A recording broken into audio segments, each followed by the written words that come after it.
For over 30 years, HBCU Image has been more than just an apparel store. We've been a movement, a statement, a legacy. We celebrate the pride, the purpose, and the culture that make historically black colleges and universities legendary. Whether you're a student or a lifelong supporter, our gear lets you wear your HBCU story with confidence and style. Because when you wear HBCU Image, you're not just wearing clothes. You're wearing culture. You're wearing pride. You're wearing purpose. HBCU. If you've ever told yourself, I want to get into real estate but don't know where to start, here's something just for you. From Friday, July 31st to Sunday, August 2nd, the Learn Real Estate Fast Masterclass is coming to McKenzie Office Park in College Park. You'll learn wholesaling, commercial investing, and how to purchase property with zero money or credit. I can tell you, education and access are everything. This masterclass is designed to give you both. Whether you're brand new or ready to level up, this is where you start making real moves. Enjoy free lunch, free study materials, and receive a certification of completion. So don't wait. Seats are filling fast. Do not sit on the sidelines while others build wealth. Take that first step toward ownership and legacy. Get your tickets now at learnrealestatefast.com or tickpick.com. For more information, call 678-859-3303. Master the market. Build your legacy. Secure your future today.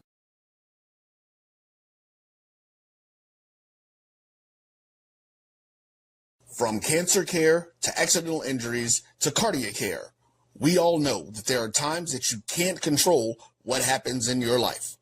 But with Globe Life Family Heritage, you can be prepared to weather the storm when it comes. Call Dr. Beverly Eagle Rogers at 877-300-8269 or visit the website at globelifefamilyheritage.com. With over 25 years of serving communities, Dr. Beverly Eagles Rogers is here to help you and your family through difficult times. Dr. Beverly takes pride in Globe Life being one of the few companies that returns 100% of premiums to clients that stay healthy. So for more information, call Dr. Beverly Eagle Rogers at 877-300-8269 or visit the website at globelifefamilyheritage.com. This is the Dean of the College of HBCU Sports, Kenyatta Cavill of Dr. Cavill's Inside the HBCU Sports Lab with Mike Washington and Charles Bishop. Come mix it up in the lab where the course lecture is in session every Tuesday from 6 o'clock p.m. Central Standard Time on Facebook Live, YouTube Spreaker, or the BCSN app, as we discuss all things about the HBCU sports culture, including exploring the week that was in the sporting HBCU diaspora, as well as the upcoming week of HBCU sports. With me, the Dean, the College of HBCU Sports, on Dr. Cavill's Inside the HBCU Sports Lab with Mike Washington and Charles Bishop. Course lecture dismissed.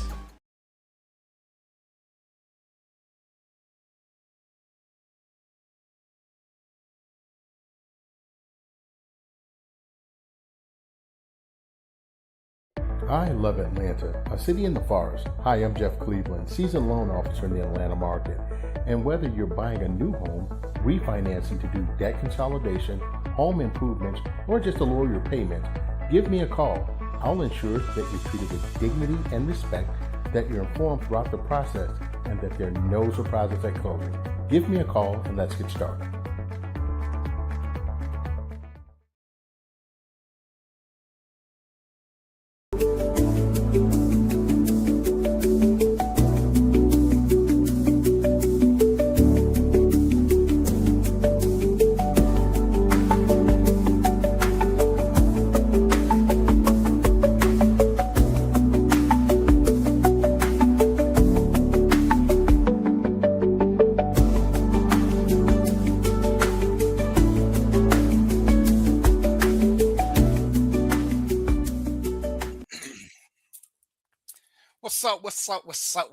What's up? Look at that. We started early. It's been a minute. What's today? Today is July the 15th, 2026. Welcome to Random Thoughts with DVP. I'm your host. DVP, that's my name. Hey, man, let me just go on and get this out of the way because I want to hear no shit. All right, I do apologize. I didn't show up last week. I was going through a little something. I needed some time to myself, but it looked like my gang held it down, so I want to thank them for being here for me. That's the whole purpose of having a team. So when I ain't available, they can knock it down. So If you reached out to me last week and I didn't answer, don't take it personal. I just needed some personal time to take care of some things. All right. Uh, I'm doing okay, but every now and then, brother need what a brother need. We ain't gonna get into that right now. I think we got a pretty good show. Joe sent me an article that it cost me 25 cents to read. Y'all know I'm on a fixed income, so I'm gonna start a GoFundMe. See if I can raise 25 cents so I can read this article, because I'm pretty sure it's interesting if he sent it to me. But I'm on a fixed income, so let's see. I got one. Shit, I can't even count now. I got 4 people here. So if I can get my 4 co-hosts to send me like 7 cents a piece, I can read this article, because hey, y'all know how it is with a brother on the fixed income. Again, I want to thank my my co-hosts for running shit last week. We're gonna do a quick recap because I heard some good things about the show. Unfortunately, I couldn't watch it. And for those of y'all who watch the show from my personal pages, I need for y'all to come to Random Thoughts with DVP. Because when I shut down, my personal page is shut down, but the Random Thought with DVP page don't never shut down. So if you want to make sure you always catch the show, this is the place to be. This is the place to be. All right. So with that being said, hey man, every time I look at more and I see this blue background, I'm just like, you know what I'm saying? I'm like, what a dogo, bro. What a dogo. Mark doing Mark shit. I see a fan and no clock, so I don't know if you're in the process of getting ready to steal a car or what. Sherry looking like a professional, so I'm a little scared. But I do notice a major change, y'all. I ain't gonna say nothing because I ain't the one to start shit since I'm just coming back. But Joseph was the first one here. And I remember last time Sherry told his ass to be on time. So all I'm saying is I noticed a shift. I ain't saying nothing. I ain't trying to start no shit, call nobody out. But I'm just saying, Sherry spoke. Joe was here like at 5:52, 5:53. That's the reason I started showing. I say shit. When he showed up, I'm thinking I'm supposed to start running the commercials and the ads and stuff. So I'm gonna do what I do. So I had a normal order, but since it looked like Sherry running shit, I'm gonna bring Sherry to the stage first. What's up, boss? You gotta cut your mic on. I don't know why you don't never have your mic. There we go. I don't know why either, because I try not to be having no background, noise. So. But everything is everything. Joseph, I told him to be on time and he didn't show up at all the last time. He told me he was coming but didn't show up. But we're going to leave that alone right there. We ain't going to get on Joseph right now. Yeah. How you doing, DVP? You doing better? I'm better. I ain't shot nobody. Did nobody shoot me. One for lack of trying, though. One was like a fucking. Oh, my God. But that's a whole nother story. We ain't going to get into that. Okay. So let's see. Mo shaking heads. Let me bring Mo on. Mo, what it do, man? What up, though? What up? Hey, man, women don't forget, boy. Joseph in trouble. Oh, man, y'all don't forget shit, man. I can't remember nothing. My wife all over me, boy. Whew, I don't know nothing. She just, it's over there. Do this, do that, do that. And you said this, and I said, even if I didn't say it, and she said I said it, I already forgot. So guess what? That means I said it. So she be tricking me. She be fooling me. The whole thing, man. It's crazy, though. It's crazy. Hey, man, I'm gonna just say this. The good thing, I'm gonna have to share her roses now. It used to be Mo and Jomo. But since Sherry here, there's no more Mo and Jomo. There's Mo, and then there's Joseph. So we don't have no switch of who we might be talking about now. You know what I'm saying? She has us all. Hey, she has us all speaking correct English. You know what I'm saying? So, listen, I expect Joseph to have a tie on. If you bring him in the stage, you don't got a tie on, man. He got to go change. Joseph wears a tie. So I think he got that. He done loud off. He want to get a tie. Oh my God! Damn, but y'all hell on the brother. Y'all hell. Y'all done made Mo take his bib off, so Mark can't even pick at him now. But let me go on and bring Mark in so he can get his shot in before Joseph reappears. What up, bro? What up? What up, good people? How y'all doing today, man? Man, I'm gonna say this, man, and my mama taught me this a long time. Ain't nothing like when other people in trouble, cause then everybody happy. As long as it ain't me, I don't give a shit. You know, I used That's to be true. so happy when she would be upset with her boyfriend. Man, you couldn't tell me shit. I walk around like the Joker, cause I know he in trouble. So no matter what I do, I'd be like, Ben, I gotta thank you, cause I messed up last week, but she's so pissed at you, she don't even care. So Damn. it's always good to have somebody else in trouble. How was your trip, Mark? Man, my trip was amazing, boy. Woo woo. I promise you, every time I take a trip, that's an experience. And with that experience, it's like I can't go back to what I used to do.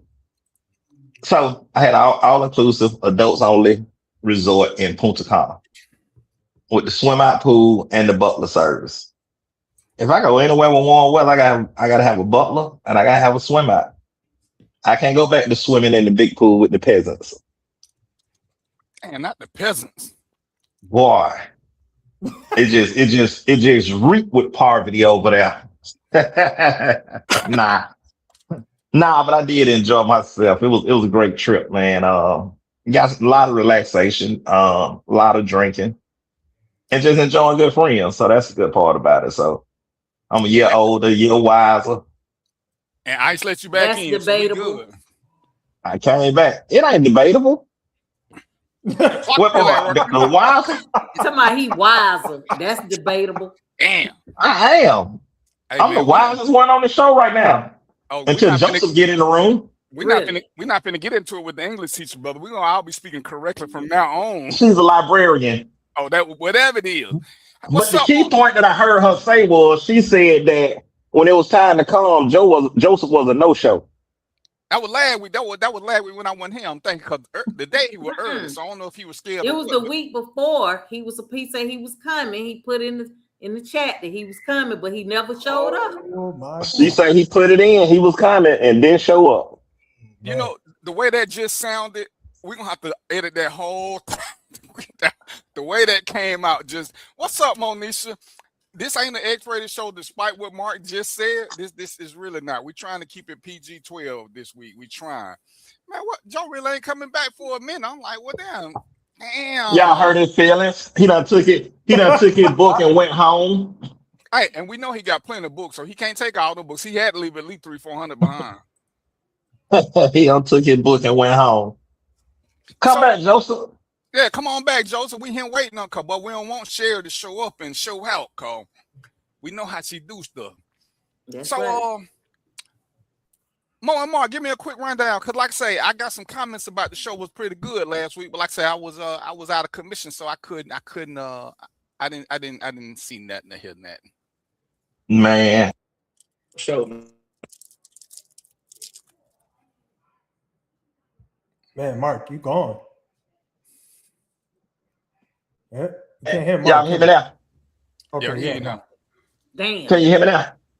Yeah, Okay. yeah. We can So still see you too. my financial advisor, Felipe Barganier, graduate of Douglas High School, great man. He's all things money, all things money. He's great. He talked about a lot of investing. He talked about how we as a people need to start insuring people, and that's how a lot of the other people get a head start in life through insurance policies. When they pass away, they leave them some, except for debt. So that was definitely a good part. Hopefully some of the people caught that, which was a good carryover from the previous week with Sherry, since we know she ain't giving to no GoFundMe.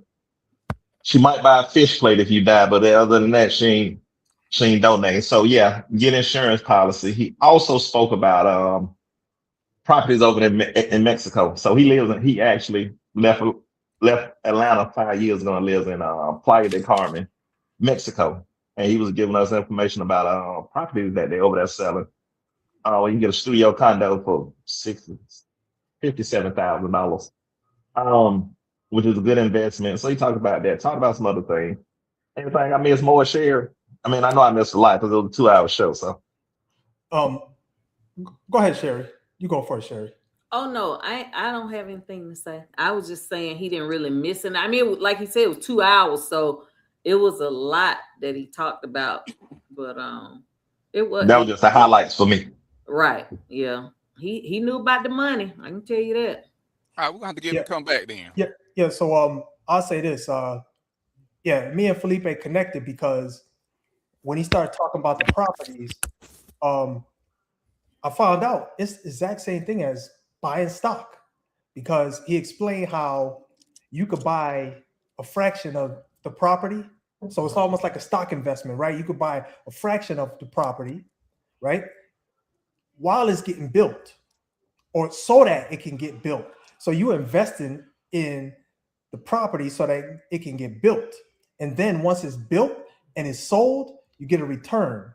It's the exact same thing with stock. So we had a real good discussion on that. And I was like, man, I didn't even know you could do that. He said, yep, you could buy fractional shares of a property. Unbelievable. And I'm in a group that does that. So yeah, we definitely got to get them back because they send me stuff all the time, asking me if I want to invest in the pre-bill. So that's something I wanted to look into. Let's bring your senior statesman onto the show now. He back there. Hello, Joseph. How are you? Hey, Joseph. Hello, Miss Sherry. How are you? I'm good, and you? I'm glad Yes, you are. showed Yes, up. you are. Let's just know that. Yes, you are. What's up, brothers? What's going on, Joseph? We just happy to be here, bro. We just happy to be here. No, I'm with you on that one.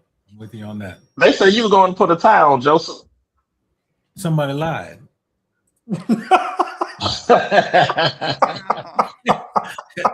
You out your mind. I gave up ties. Listen, I gave up ties about 12 years ago, so I'm good. Traded his ties in for an apron. That's it. Well, let's go on and just start some trouble. Let's start with this barbecue, and we're gonna talk about the barbecue. We're gonna just talk about when you go to somebody's house in general. Because I saw when Mark, it's funny when Mark said something about it, I seen like 4 or 5 posts come up about what you should do when you go over somebody's house to eat. The first one was about a barbecue. The second was just about going to a family dinner. So let's start from the as a host first. As a matter of fact, Mark, do your thing. So the question is, and I thought about it because my family, we have a cookout on the 25th, Saturday the 25th. So, they make this whole gift, pick your menu items and this and then, all that. So my question came was, how soon, just a couple of questions. How soon do you fix it to go plate? Well, I got a question before we get started, Mark. Are any peasants going to be at this family dinner? Yes, it's going to be a few there. The only way you're going to have hierarchy with kings and queens, you got to have peasants. Hilarious. Okay. Well, you make sure the peasants get the potato with the raisins in it. That's how you fix that. Hey, they going to be the one bringing Dr. Lions and what's the other off-brand ass sodas? Czech Cola. Yeah. But that's the question. How soon, once you get that, when is it okay to fix the to-go plate? When you finna go.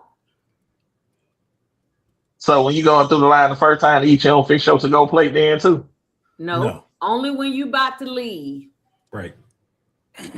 How you know that second one's to go, Mark, if you fix it? Because you might eat 2 plates. How you know that second one's to go? Well, look, you can tell Mark he's the guy that got his little overcoat on. He's smuggling chicken wings. Hey. Is that a chicken wing or is that a chicken breast? Hey. Yeah, no.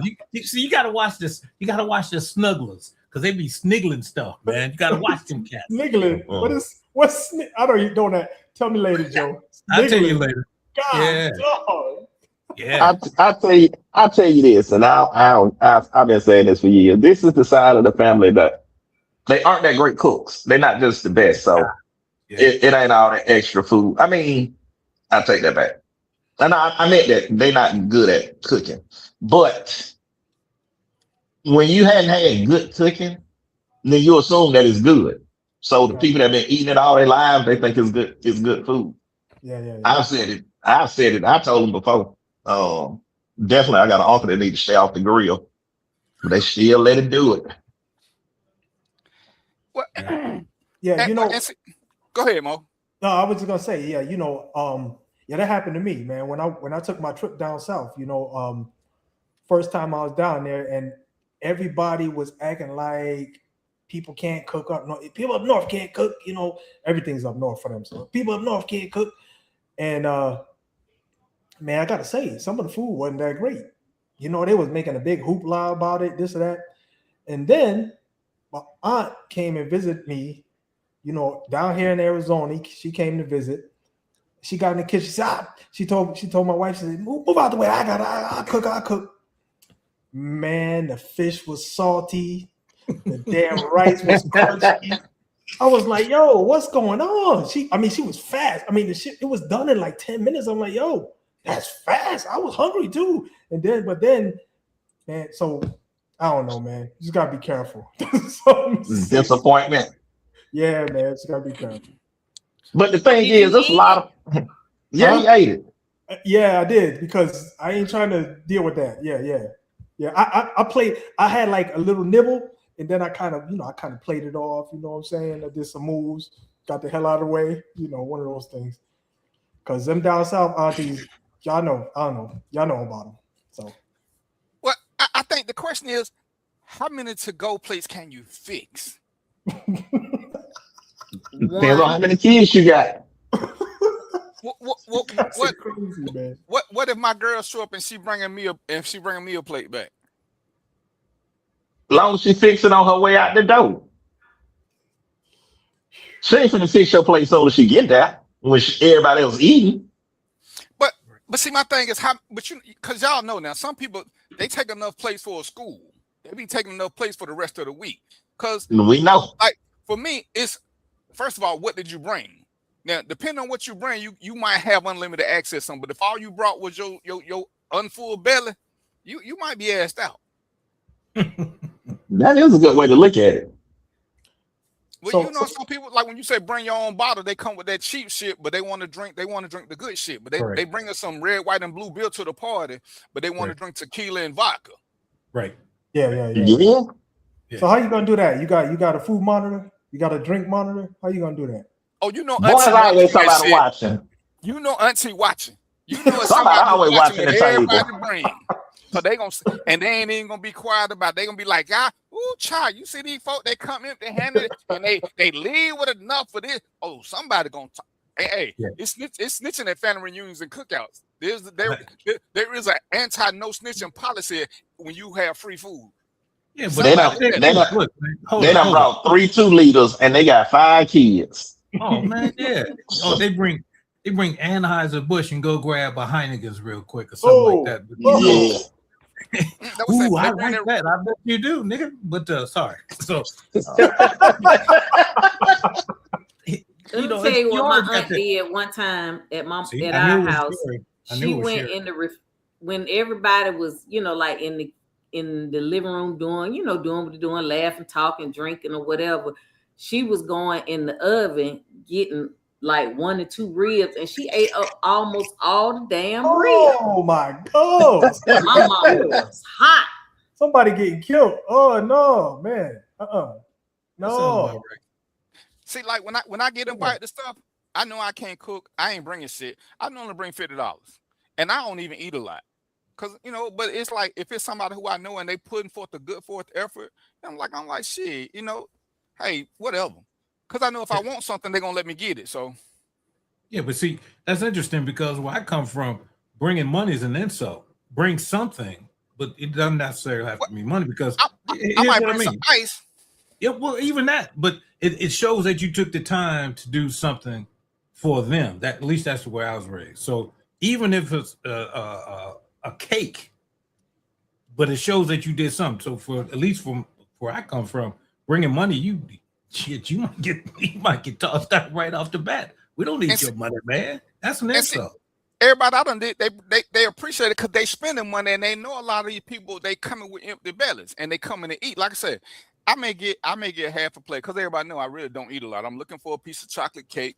I need to know who made the potato salad. Unless it's hot dog or something, I ain't finna do a whole lot. So it's like shit, And you know, and most of them know my schedule. If I stop by, they're glad to see me. So I just, hey, I don't want y'all to think I'm coming empty-handed. But you know, if you hit me up on the way, I'll swing by the store and get something. But most of them, like I say, because they doing stuff, and most people just come with nothing, or like you say, they'll come with some old cheap ass beer, but they want the top shelf shit.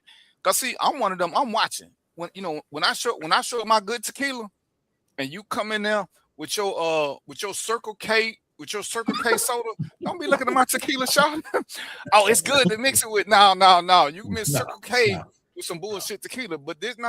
You ain't finna get this, you know. So, but again, what are y'all? I mean, how much is too much to take?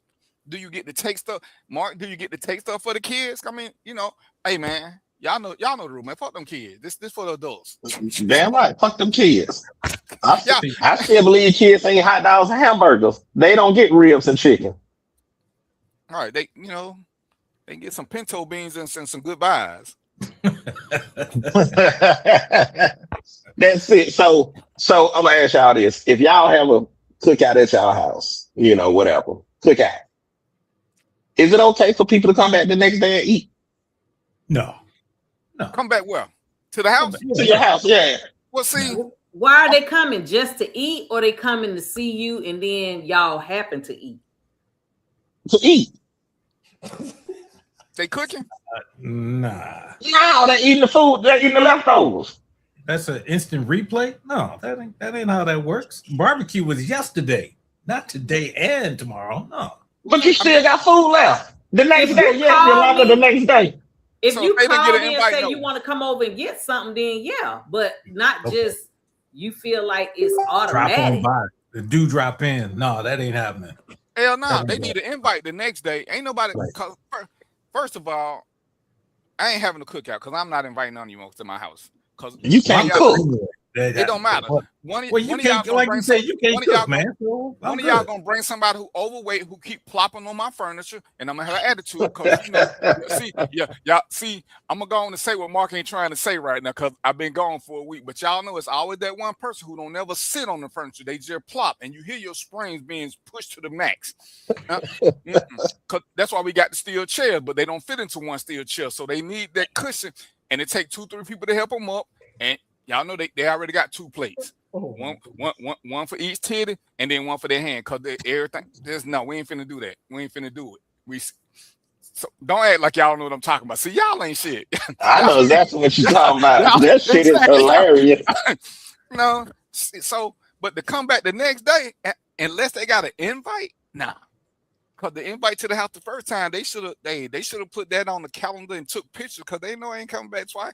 What's up, Yolanda? So, Yeah, that next day. so what did they call? What did they call you? Like, hey, it's a food left over there, and you be like, yeah, it's still something there. I'm finna come get a plate.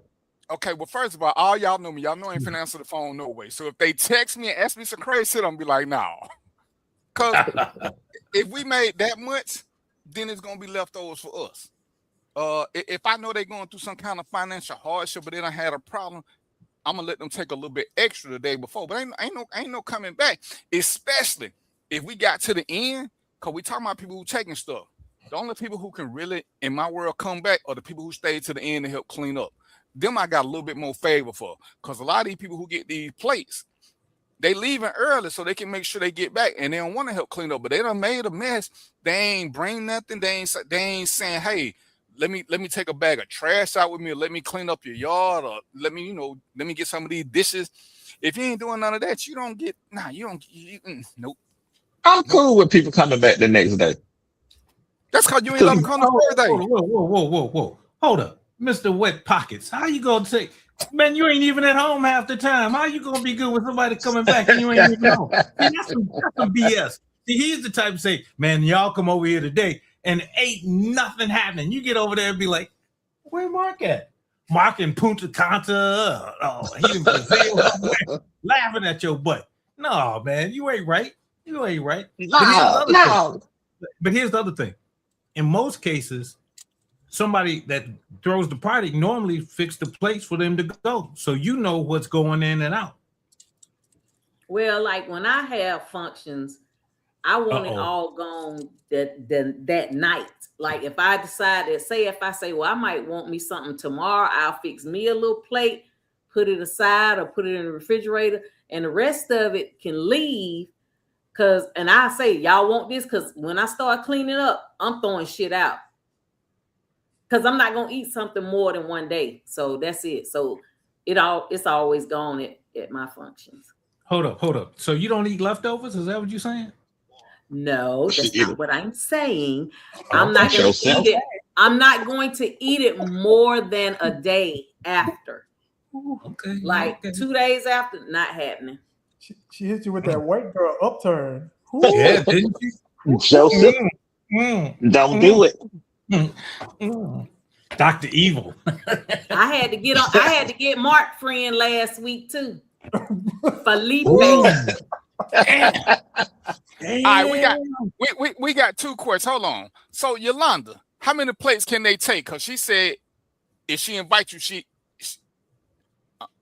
expect you to eat. But how many to go plates can they take, Yolanda? And what's up, Tiff? And so how many to go plates? And Tiffany want to know, what about when you bring something? Should you take it back? Ooh-wee, Mark. Hey, that's a good question. Hey, listen, I'm from the hood, man. Y'all doing some hood shit, man. That's that's some hood shit, man. I think we all spend some time in the hood. Yeah, you got to grow out beyond that, man. You can't be taking food back, man. What's the deal? Mo, you're right. The only thing you can take back, and you're supposed to wait on that, is if you mess around and brought some glass dishes. You know what I'm saying? Some people who make stuff put it in glass, you get to take your glass back, and that's when. Most time, that's when you know you got somebody who know what they're doing, because they cooking their good shit in their good glass, so it's gonna be empty anyway. Because that's where the good potato salad at, in that glass bowl. That's where the good banana pudding is, in that glass bowl. See, if it's in aluminum foil, I'm looking at it. But if it's in a glass bowl, we already. You know what? I ain't even a big fan, but if you use a glass bowl for banana pudding, I mean, you got a lot of vanilla wafers in there. So yeah, let me get some of that.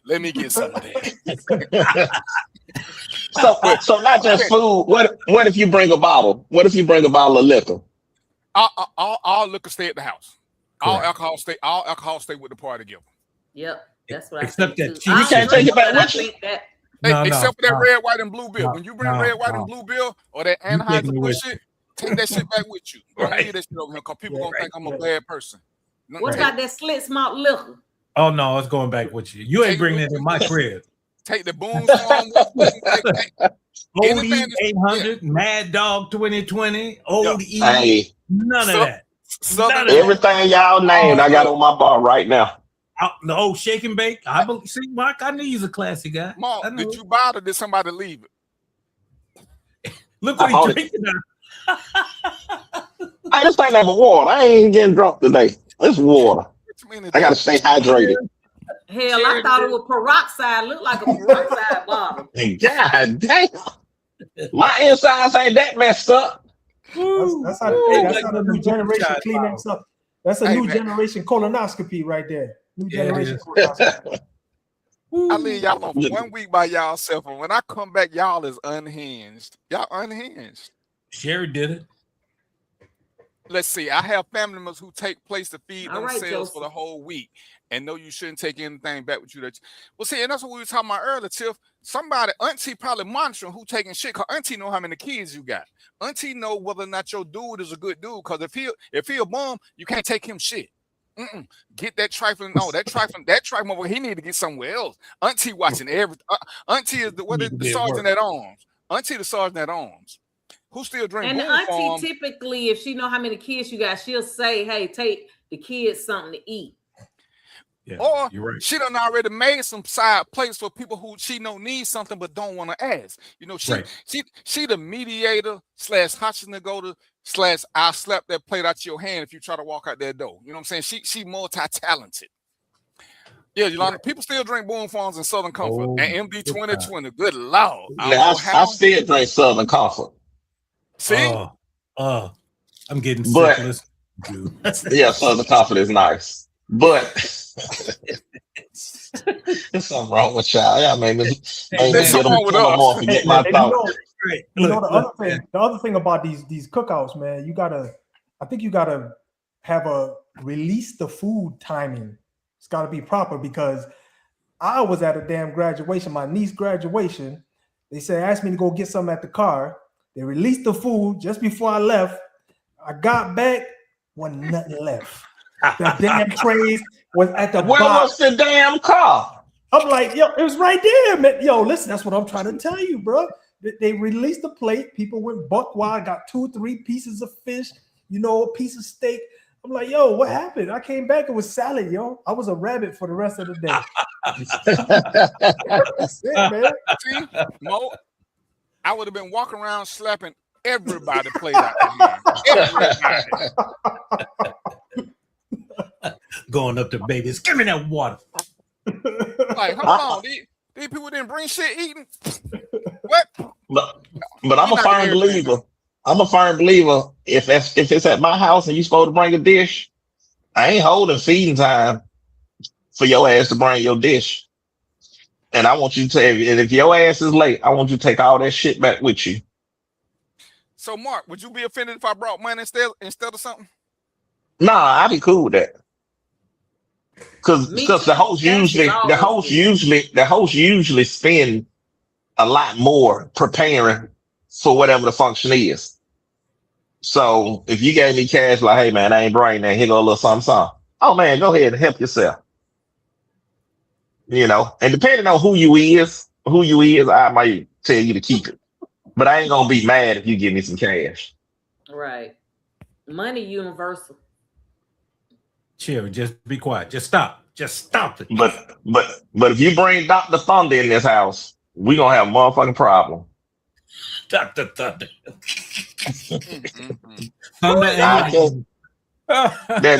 That cheap ass soda. I ain't never heard of that. Exactly. Look it up. It's Dr. Thunder. And see, that's why I tell you, man, I went to a place and for real, a dude showed up with some beers called Red, White, and Blue. And it's imported. It's imported from Perry, Georgia. And it's like Perry ain't even out the country. How in the hell can you import beer from a little bit of town? But that's what it was called, Red, White, and Blue, imported from Perry, Georgia. I'm like, boy. Oh my goodness. Red, White, and Blue was big in Florida at one time. I'm telling you. Well, yeah. we going. So, all right. How do we decide who cooked what? Cause we know we had a cookout one day at work, a potluck, I guess that's what they call it. Mm-hmm. And the girl, I know she meant well. She brought a turkey, and I'm telling y'all, no lie, no over exaggeration. When we pulled the lid off that turkey, the wings were still flapping. And everybody just kind of looking back up. Because somebody said, we need to put that back in the oven because it's still alive.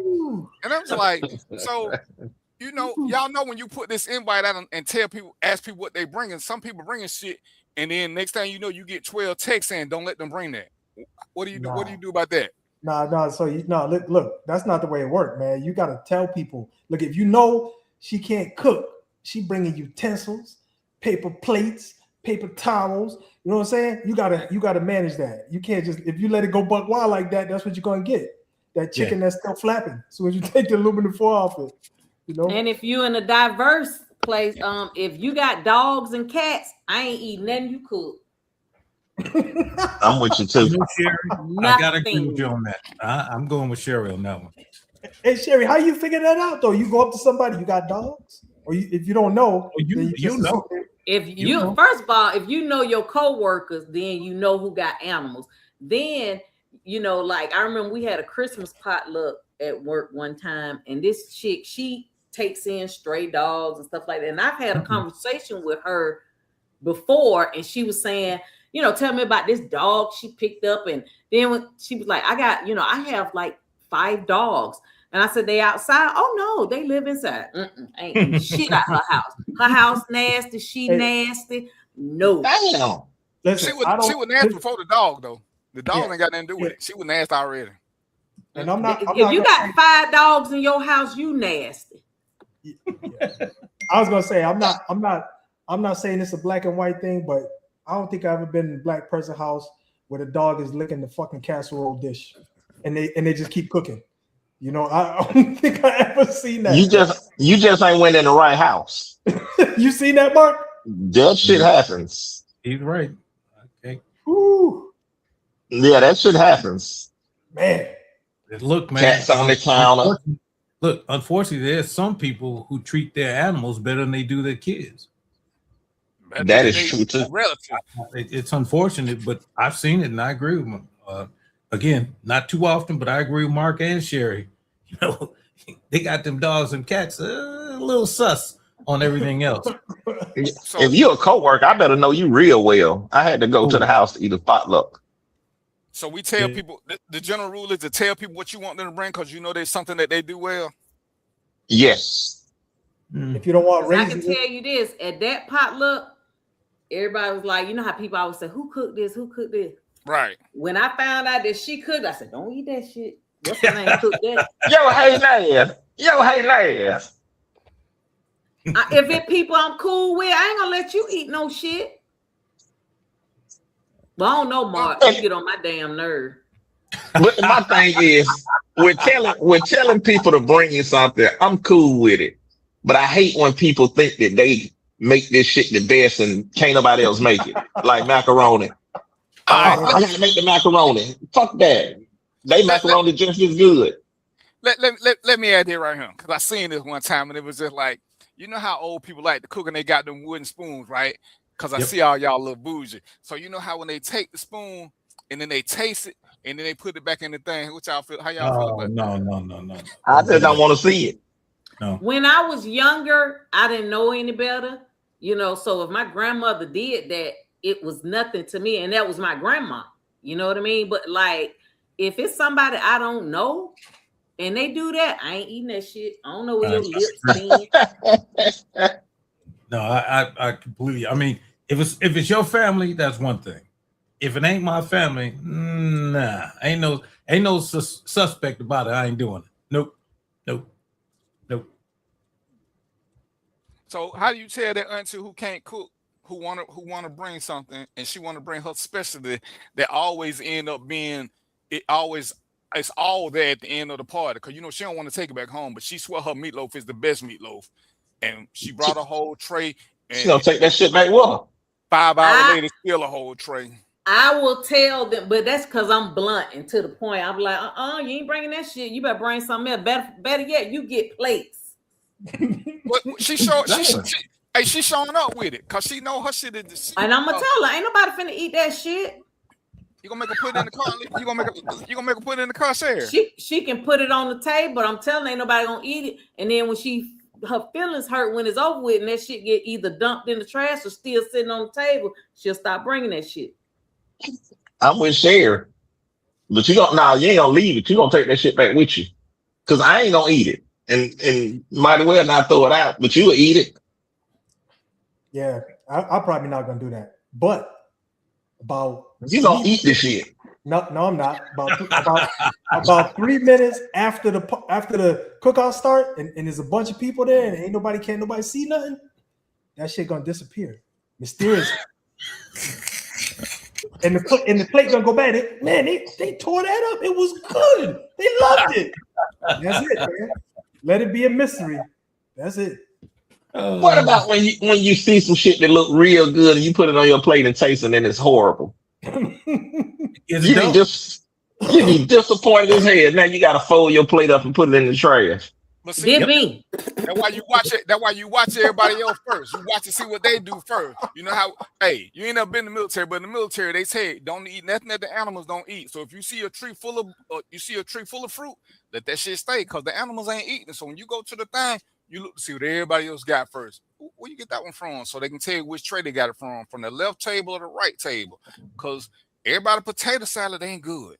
Look, let me tell you a little secret I used to use. I still use it, but they don't know it. I send my kids in recon. No, I use my kids as my recon patrol. They go in, Dad, that ain't good. Shit, I'm out of there. I'm ready like it. Yes, ma'am, I'm going that way. Joe got centuries. At the cookout. Oh yeah, I got recon. I got long range recon in my house. God, hey man, I can say that because my people ain't watching. But my first wife, she used to love to cook. So I was like, I want to have a little something, invite your people over, whatever, so you will leave me alone because I ain't gonna eat all this shit. So one of my mama's sisters swear she don't like turkey. She had 12 turkey burgers. I ain't talking about she took them with her. I ain't saying she took them with her. She ate 12. Hey, Kyle was sitting there counting because every time she ate one, my mama kept elbowing me. Cause I gotta say something. Cause she said she don't even like these, but she just. And I'm like, every time my mama just, mama, stop hitting me. You know what I'm saying? You know I love you, but you can't keep hitting me. Your sister greedy, and she don't even eat turkey. I don't like the way. I don't like the way it tastes. I don't like the way it tastes. See, what you doing? Straight swallowing? Cause you hurting them. You hurting them. Cause them was supposed to be mine for the rest of the week. You know what I'm saying? You eating my shit now. Go ahead, Mo. No, I was gonna ask you, man. She had the bun on them and everything, and she ate 12 of them. That's a damn record. Check with Guinness. Let me just say this. She went big bag.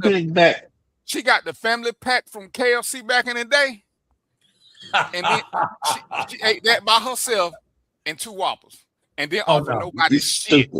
Didn't offer nobody nothing. I was like, oh goodness. Cause see, my thing was, if you invite her, she gonna make sure all the food gone except for my turkey burgers, because I like turkey burgers at the time. But she ain't want to eat none of the other stuff that was for her. And you know what she brought? Nothing. Her appetite. See, that's why I say, man, you know, I ain't letting nobody come to my house, because if I let them come to my house, my mama gonna be there, and my mama gonna be treating me like Sherry be treating Joe. She gonna be calling me by my whole government name, and every time something happens, it's like if I stand up, Peter. Stand up. Peter, like, look, hold up. Sherry called me by my government name because of a particular situation, and I don't want to tell everybody, but I'll leave it at that. Okay. Well, damn shit, can you tell me? Not again. Oh my God. Joseph just told that lie. I know. And Sherry ain't even in on it. Look, and with the quickness, brother. Told the lie with the quickness. You better ask somebody. Shit. All right, y'all got issues. Don't y'all listen to Joseph. So we got a quick question. We're gonna take a commercial break for this question, and it's gonna be for Joseph and Mo, the smart one, and Mark cause Mark say he the smartest one. Anthony want to know: does every minority community have an extensive call the system like what you see with HBCUs or HB? I don't understand that question. Yeah, it don't make sense.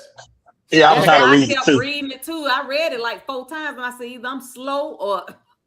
It was the first one. It's the first one, Sherry. Sure. I'm gonna need you to restate the question so we can understand it, because we kind of unclear on it. Yeah, he left the word out of after extensive. So whatever that word's supposed to be, it's supposed to college system.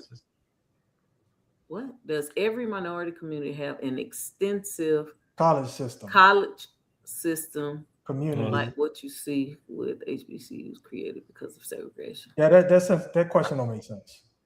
It don't make sense. I don't think so. No, what I'm interpreting is, does other minority groups have colleges like HBCUs? No. Yeah. Put the voice text down and either call in or type it, because your voice text ain't working, son.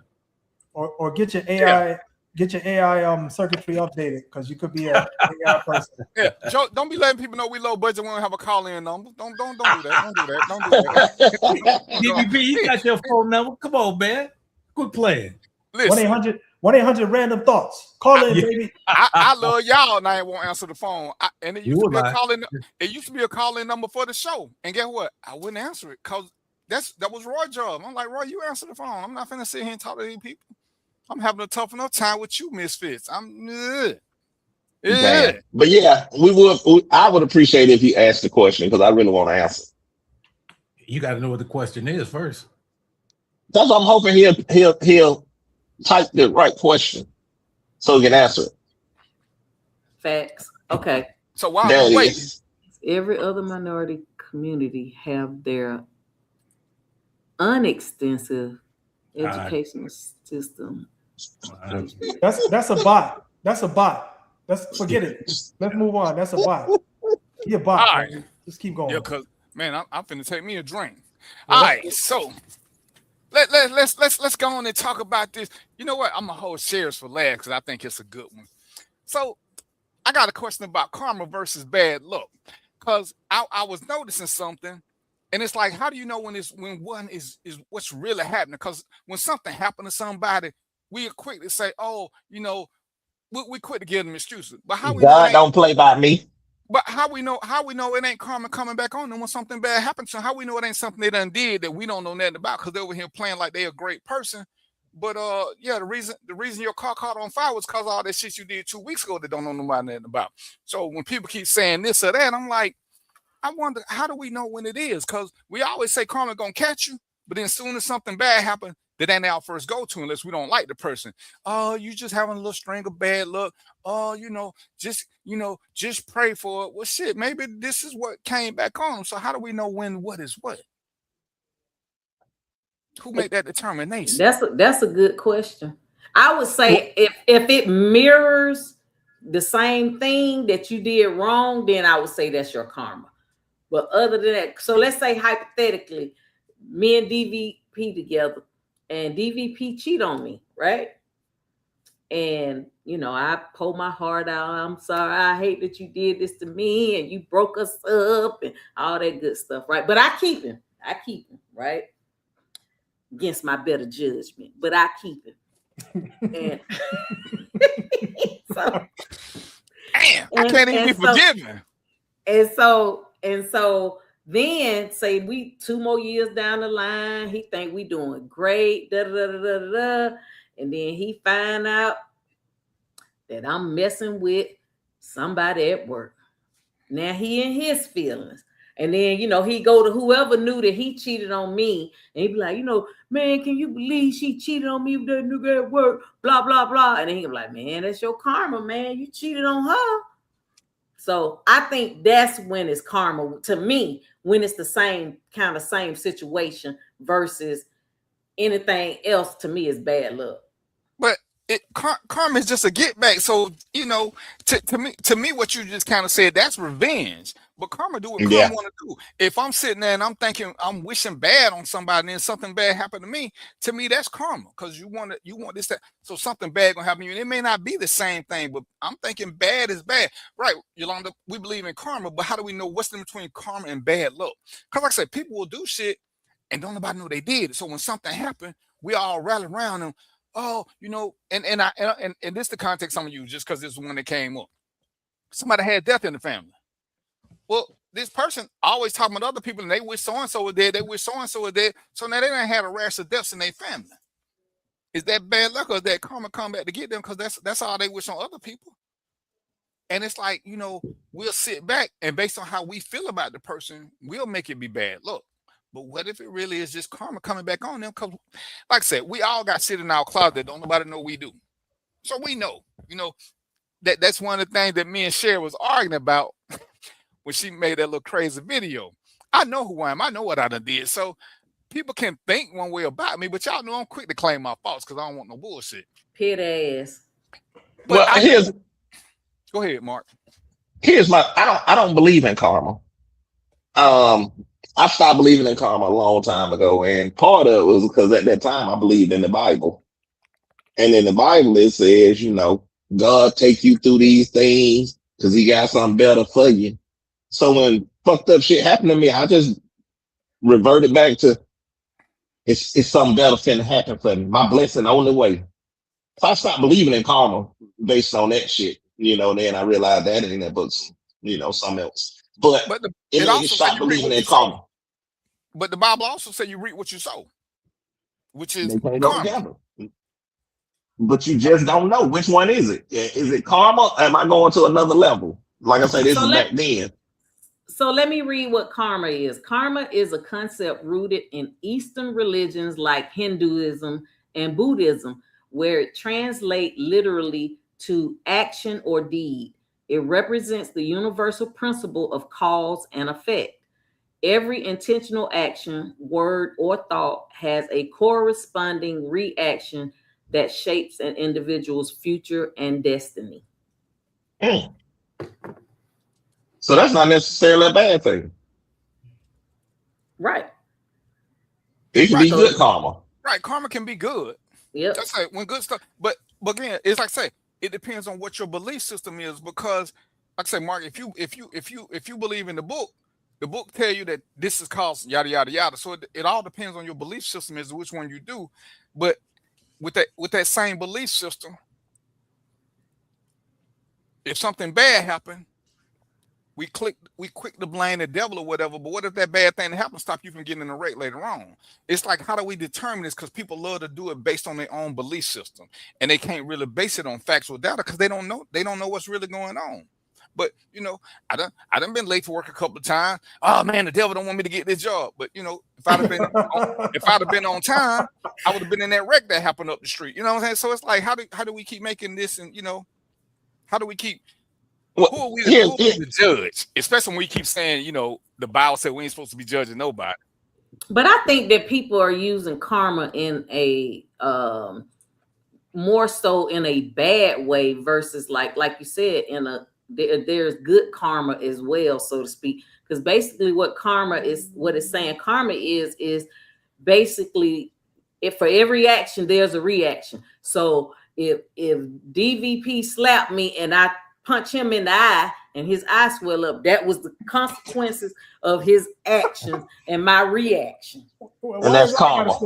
I'm trying to understand the scenario. Why you got to swallow his eye? Because she gonna hit him in the eye. Because his was worse. You see what I'm saying? Because he slapped me, so I punched him in the eye and his eye swelled up.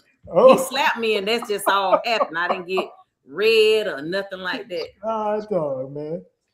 Got that. It's one of those things. Like most times, like Sherry say, most time when people refer to karma, it got to be something bad. Oh, they gonna get their karma. But for me, and I think about all the wrong shit I've done in my life. My life would be all the way fucked up if I believed in karma, because it's gonna come back and get me. No, I'm gonna keep on living and not believing in it. Yeah, and I don't know about that. So I'm just speculating with everybody here, but I don't know about that good karma, because the fact that DVP even posed the question, karma versus bad luck, lets you know that most everybody sees it on the negative side. Like karma is a negative thing, it's a bad thing, right? So, but for me, I don't believe in either. I just think the world is a system of coincidences. Shit just happens. Because and so I don't think there's somebody plotting and waiting to say, oh yeah, we're gonna when it's the right time, you gonna get yours, boy. You're gonna get yours. Yeah, I don't believe in that. It's just it's a system of coincidences. Things happen. Because if that wasn't the case, we got children die. We got serial killers who kill people.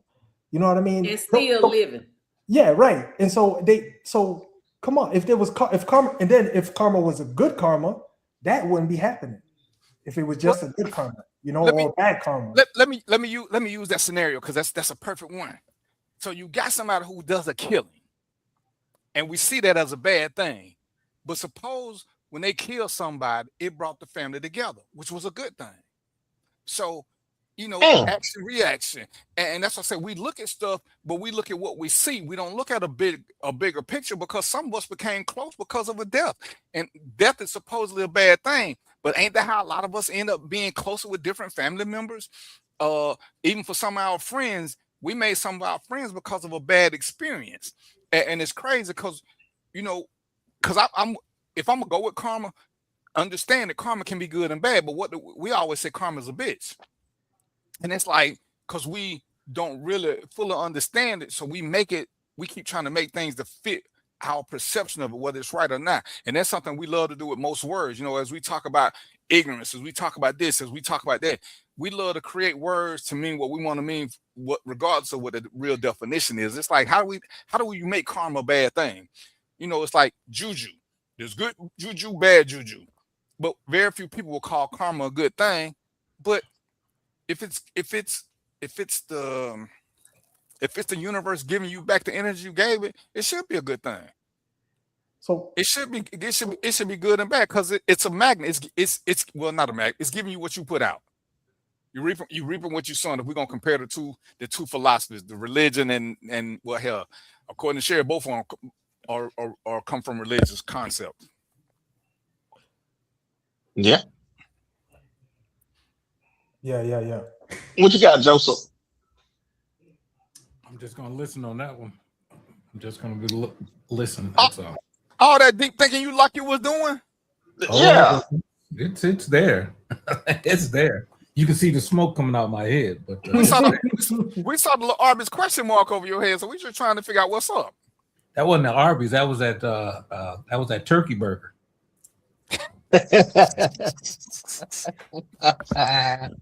Man, Yeah. y'all.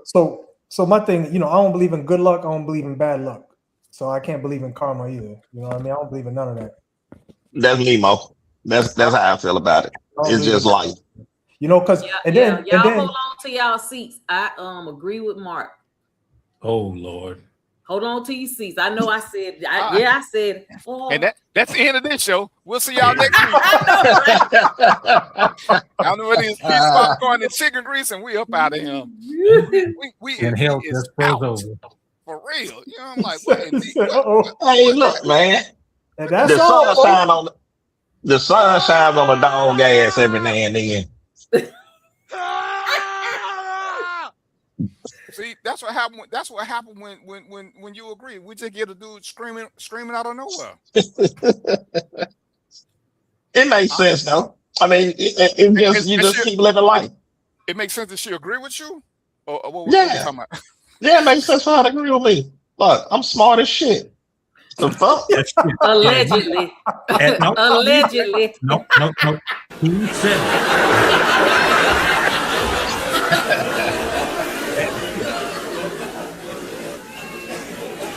Damn, That's crazy.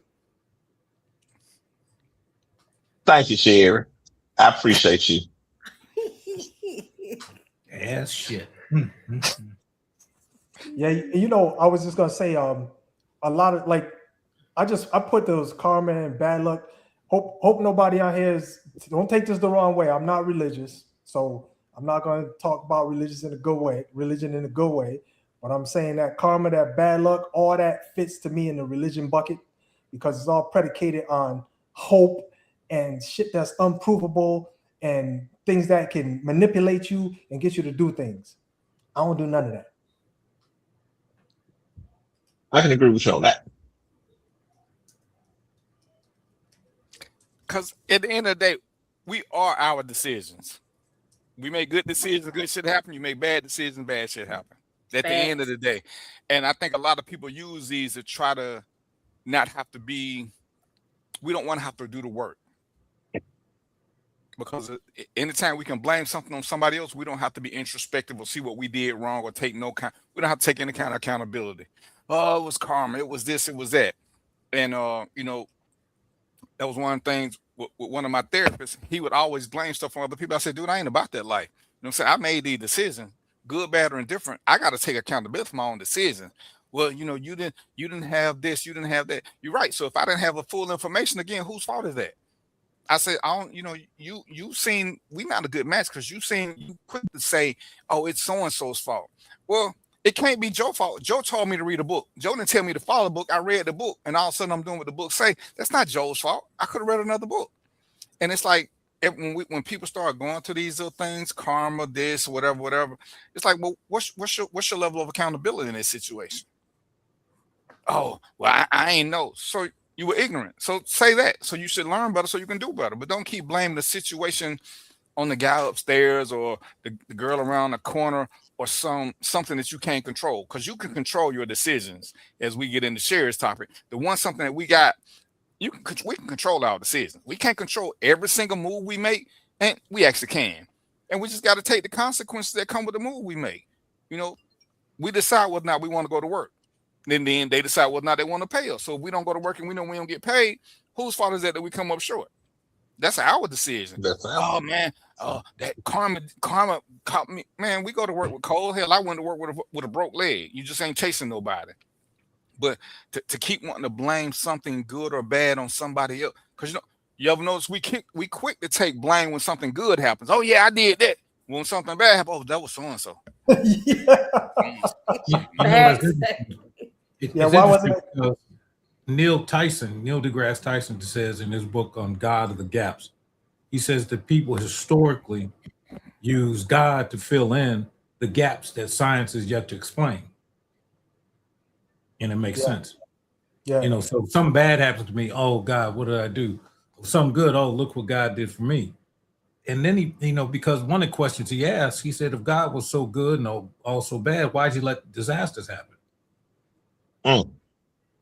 Yeah, I seen that. I mean, why did Hitler exist?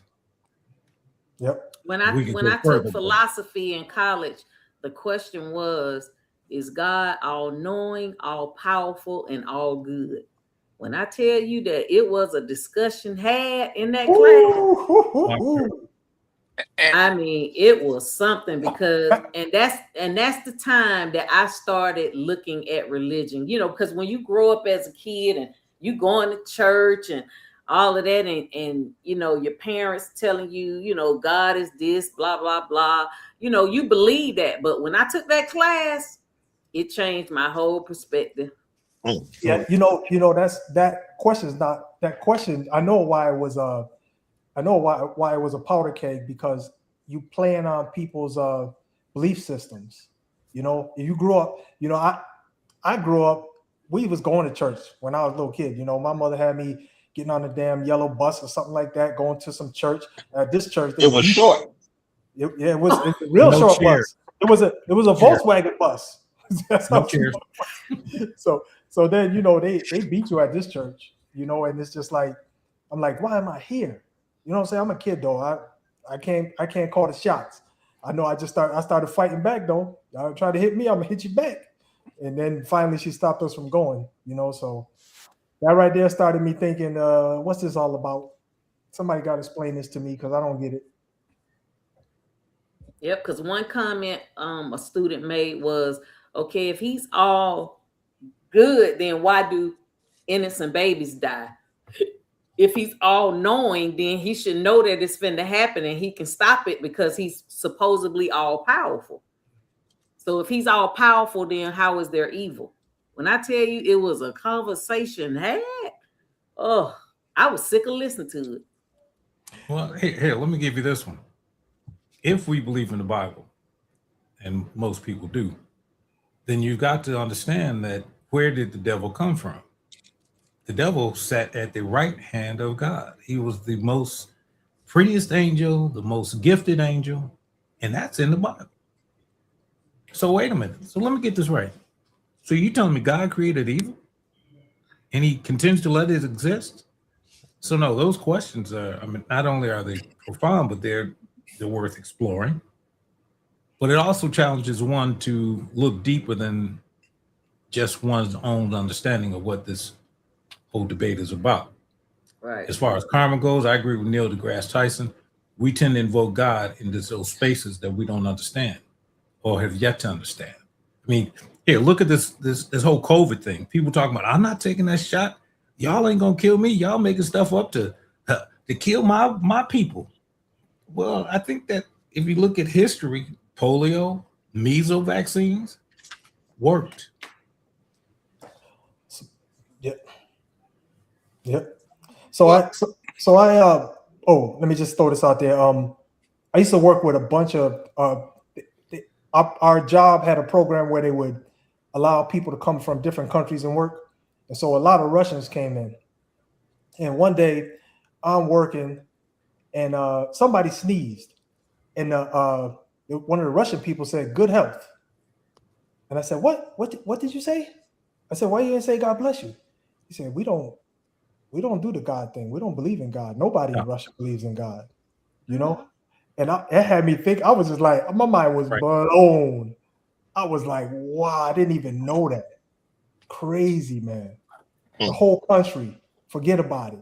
Well, Stalin purged a lot of the religious beliefs. Stalin killed more people than Hitler did. Now that's where people go wrong. Talk about Hitler.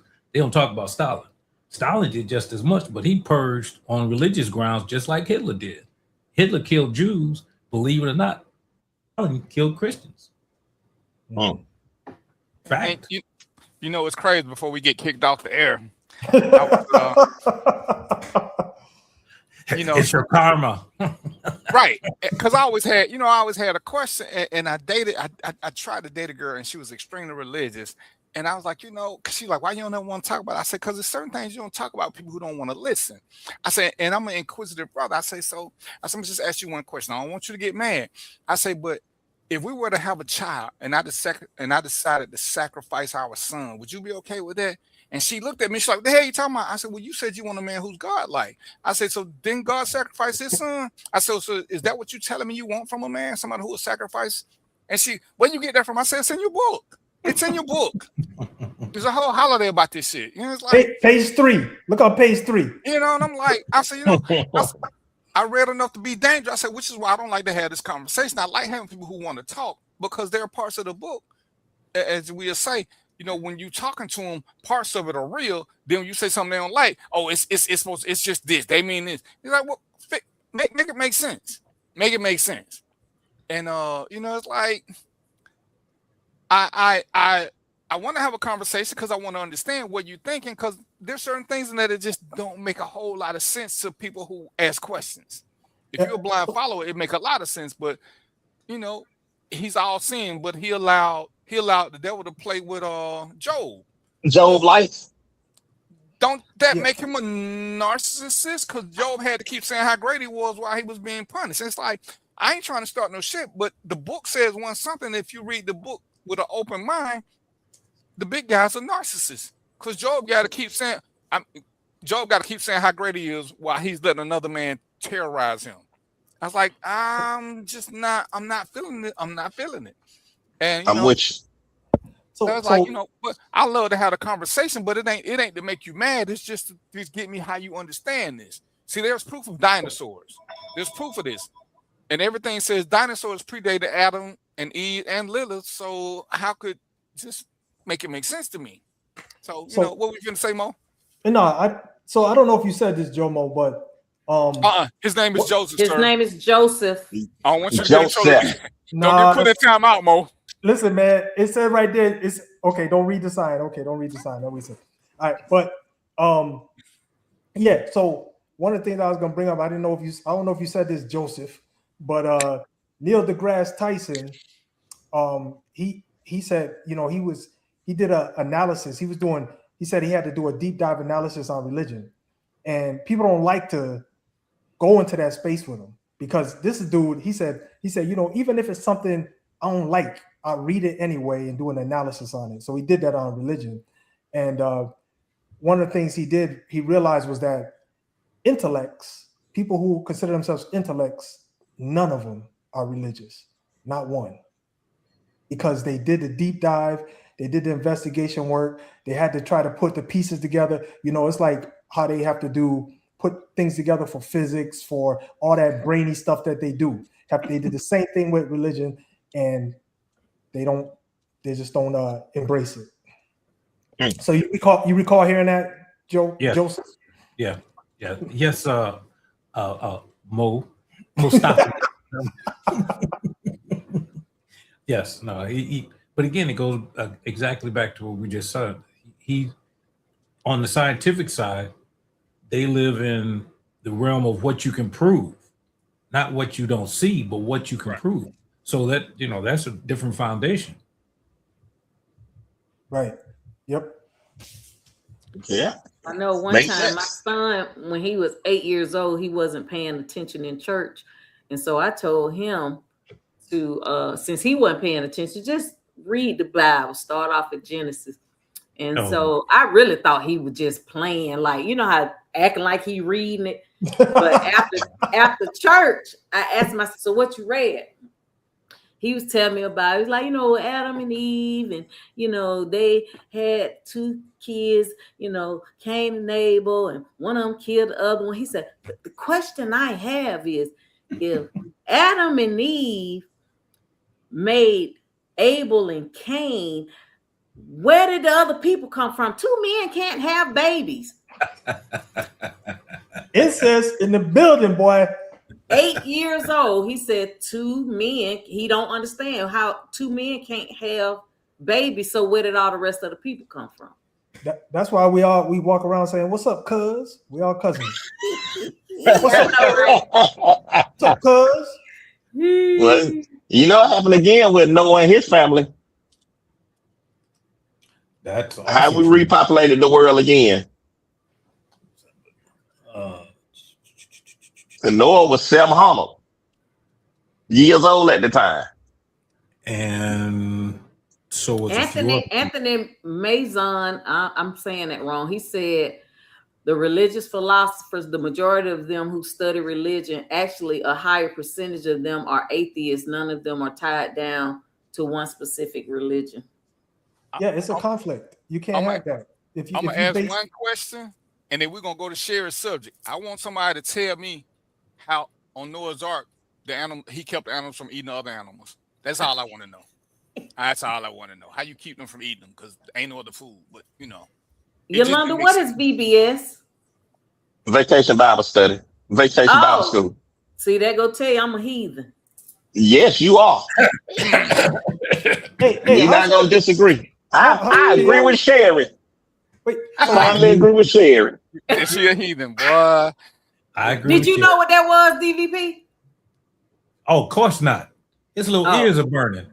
What about you, Mo? Vacation Bible school. no, hell no. No. Okay, so it ain't just me then. I ain't the Oh, only yeah. heathen on here. Well, Joseph, you do? no. Hey, You I'm share just a heathen line. I'm just unlearned. I'm not a heathen. I'm just unlearned. That's all. So Joseph, did you know what it meant? VBS? Oh yeah. Oh, yeah. Oh, really? Oh, Yeah. okay. Well, you All got right. 3 heathens on the phone over here. Okay. so Yeah. Sherry wanted to ask a question about when we give our word as being bond. What is that? What does that really mean? Go ahead, Sherry. Go on and give us a setup. So, you know how people say, my word is my bond. You know what I mean? And I think that, and basically, of course, what it means is that your word is that your word, my word bonds me to you. So if I told you that I'm going to do something, then I'm going to do it. Right? So to me, my question was, is my word my bond, or is that just a punchline? Like when you deal with people, do you feel like they are really trustworthy, or you feel like they play with it, as in it's for certain people? Like me, I don't care how small it is. If I tell you I'm gonna do something, I don't care how tired, unless I'm incapacitated or dead, then I'm gonna do it. I don't care how tired I am. I don't care what's going on. I'm doing it, and it's like something in my spirit. Like even if I be like saying, "Oh, I sure don't want to go," and I'd be like, "Okay, I'm gonna call them and tell them I ain't going," but then I'm like, no, I told him I was gonna do it, because my spirit don't feel right if I don't do what I say I'm gonna do. And it's like I expect, which I know it's not rational, or I ain't gonna even say it's not rational. It's just not that logical that everybody's not gonna be like me. You know what I mean? And sometimes you expect people to act like you or be like you, but that's a pet peeve for me. Like if you say you're gonna do something, I expect you to do it. I don't care what it is. Let me start this off with a bang. I knew you were going to ask that question, and I did a little research, but let me just say this. Long before there were contracts, particularly in our ancestry, your word being your bond meant something. And even in today's society, the Jewish diamond dealers in New York still operate only on a handshake. They don't have any written contracts. It's you shake your hand and it's done. My grandparents come from the South. So when they shook your hand, because remember, we couldn't read. Remember that? They didn't let us read. So we couldn't even formulate those contracts. So it came back to your word being your bond. And that's where it comes from. And that's what it still means. Now, it gets polluted as we go on in our history. But the fact of the matter is, we were the purveyors of that, because no one else would hold us, or we wouldn't hold other people accountable like we should. even other people started taking, as you well know, other people started taking our processes, your word being your bond. Because the white slave owners would force you into a contract. Well, the black people that were the sharecroppers couldn't execute a contract. So they had to give them their word. And that's what happened. So what happened, like I said, as we got older, people just started misusing it and didn't hold it up like you do. So for me, and most of the people on here, all of us on here, if one of these brothers tell you something, they're going to do it because their word is their bond. And it just didn't just happen that way. They were taught that way. Whoo. Hey, yo, you ain't got no horn or nothing, DVP? What the hell kind of show is this? I had to respond to something. Hold on. All right, so check it out. This is what I say. So just continuing the joke. Yeah, you're not gonna have the point. Yeah. So just continuing from let me do this for Sherry. Just continuing from where Joseph left off. Today I think it's an idiom because, and I got a list of them. I'm gonna read these idioms because they all fit, right? Here's the list of them: walking on eggshells, caught red-handed, go with the flow, cost the arm and the leg, once in a blue moon, hit the nail on the head, the ball is in your court, hit the sack, easy like a piece of cake, under the weather, break a leg, break the ice.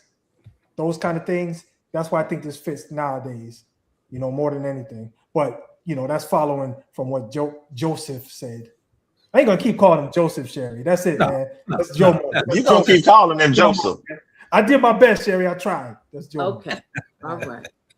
Thank you. When mama named him Joseph, I'm going to call him Joseph. All right. I respect that. I respect that.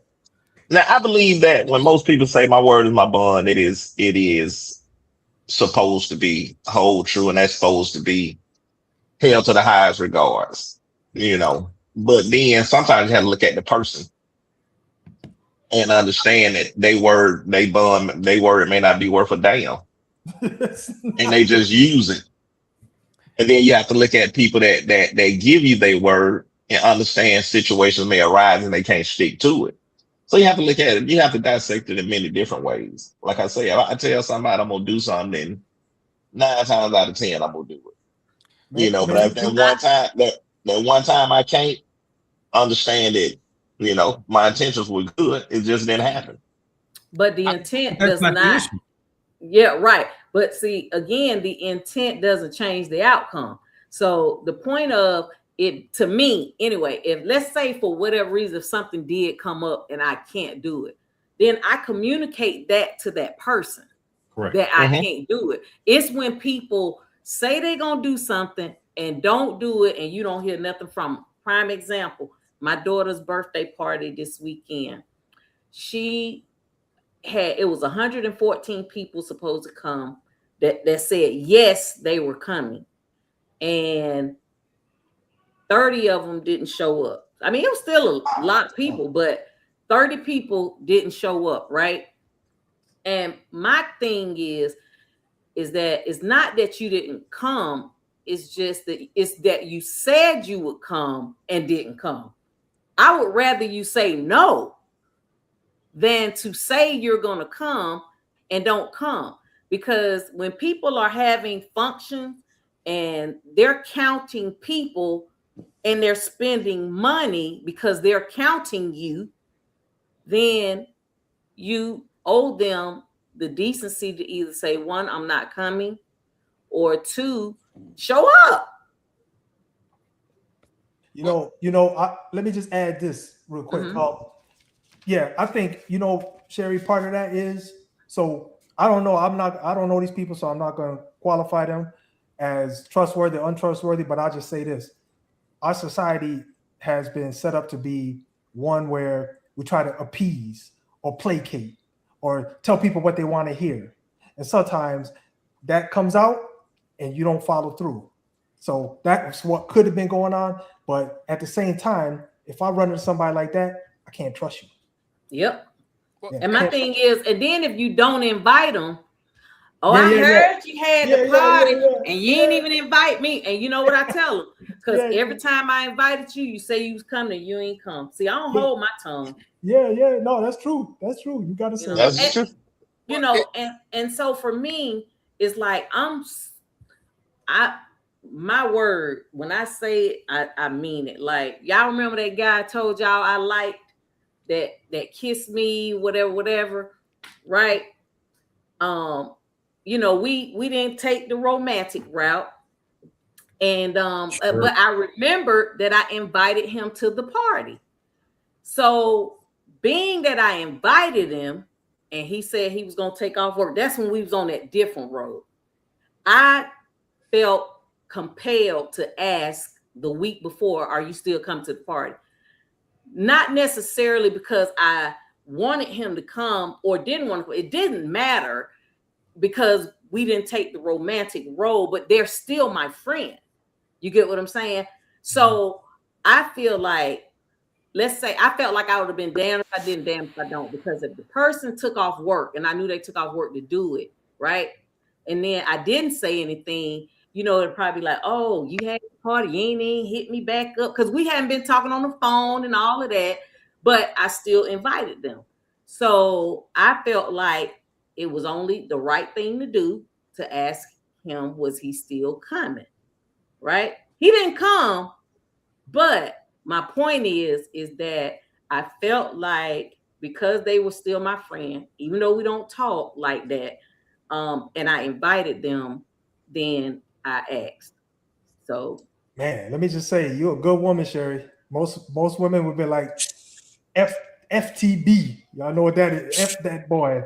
So yeah, yeah. So right. He's a good woman. Mo trying to act hip, but on the flip side, she wanted to make sure he wasn't coming, so the next one could come. That is not true. You didn't want them bumping it. You didn't want them, bumping into each other. I'm with you, Cher. I got you. No, that's not Hilarious. That's not true. Hey, player. I'm gonna say this. I think when people have to use that phrase, you can't trust them, because it's kind of like when people say, "Do you want the truth?" Oh, and it's like, I'm for real this time. So are you saying that you normally lie? Because if your word is your bond, most time when you saying stuff, people should believe you. So why do you feel the need to say it this time? Right. And we all know that things can happen. And to Sherry's point, and I learned this a long time ago, especially when you're doing stuff you're paying for.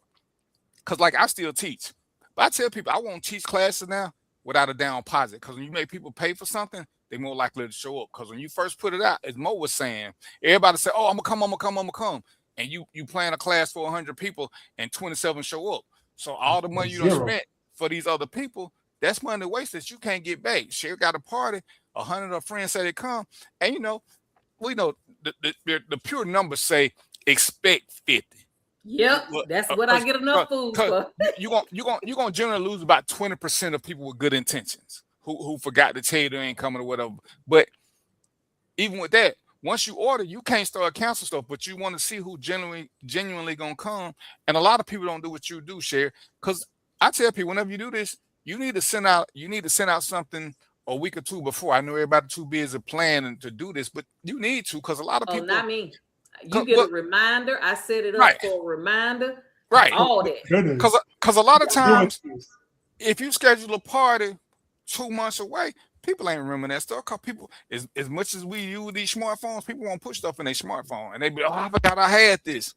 But a lot of people who, when people say they use their word as bond, that it's up to the check casher to believe them. Because as Mark was saying, we know some people ain't shit. So when they tell you they're gonna do something, I don't even know why I asked you, because I ain't got no faith in you. I don't even know. I know you ain't shit. So why am I letting you take me through this little thing? Because it's here to say, "Oh man, you had a party, you ain't invite me."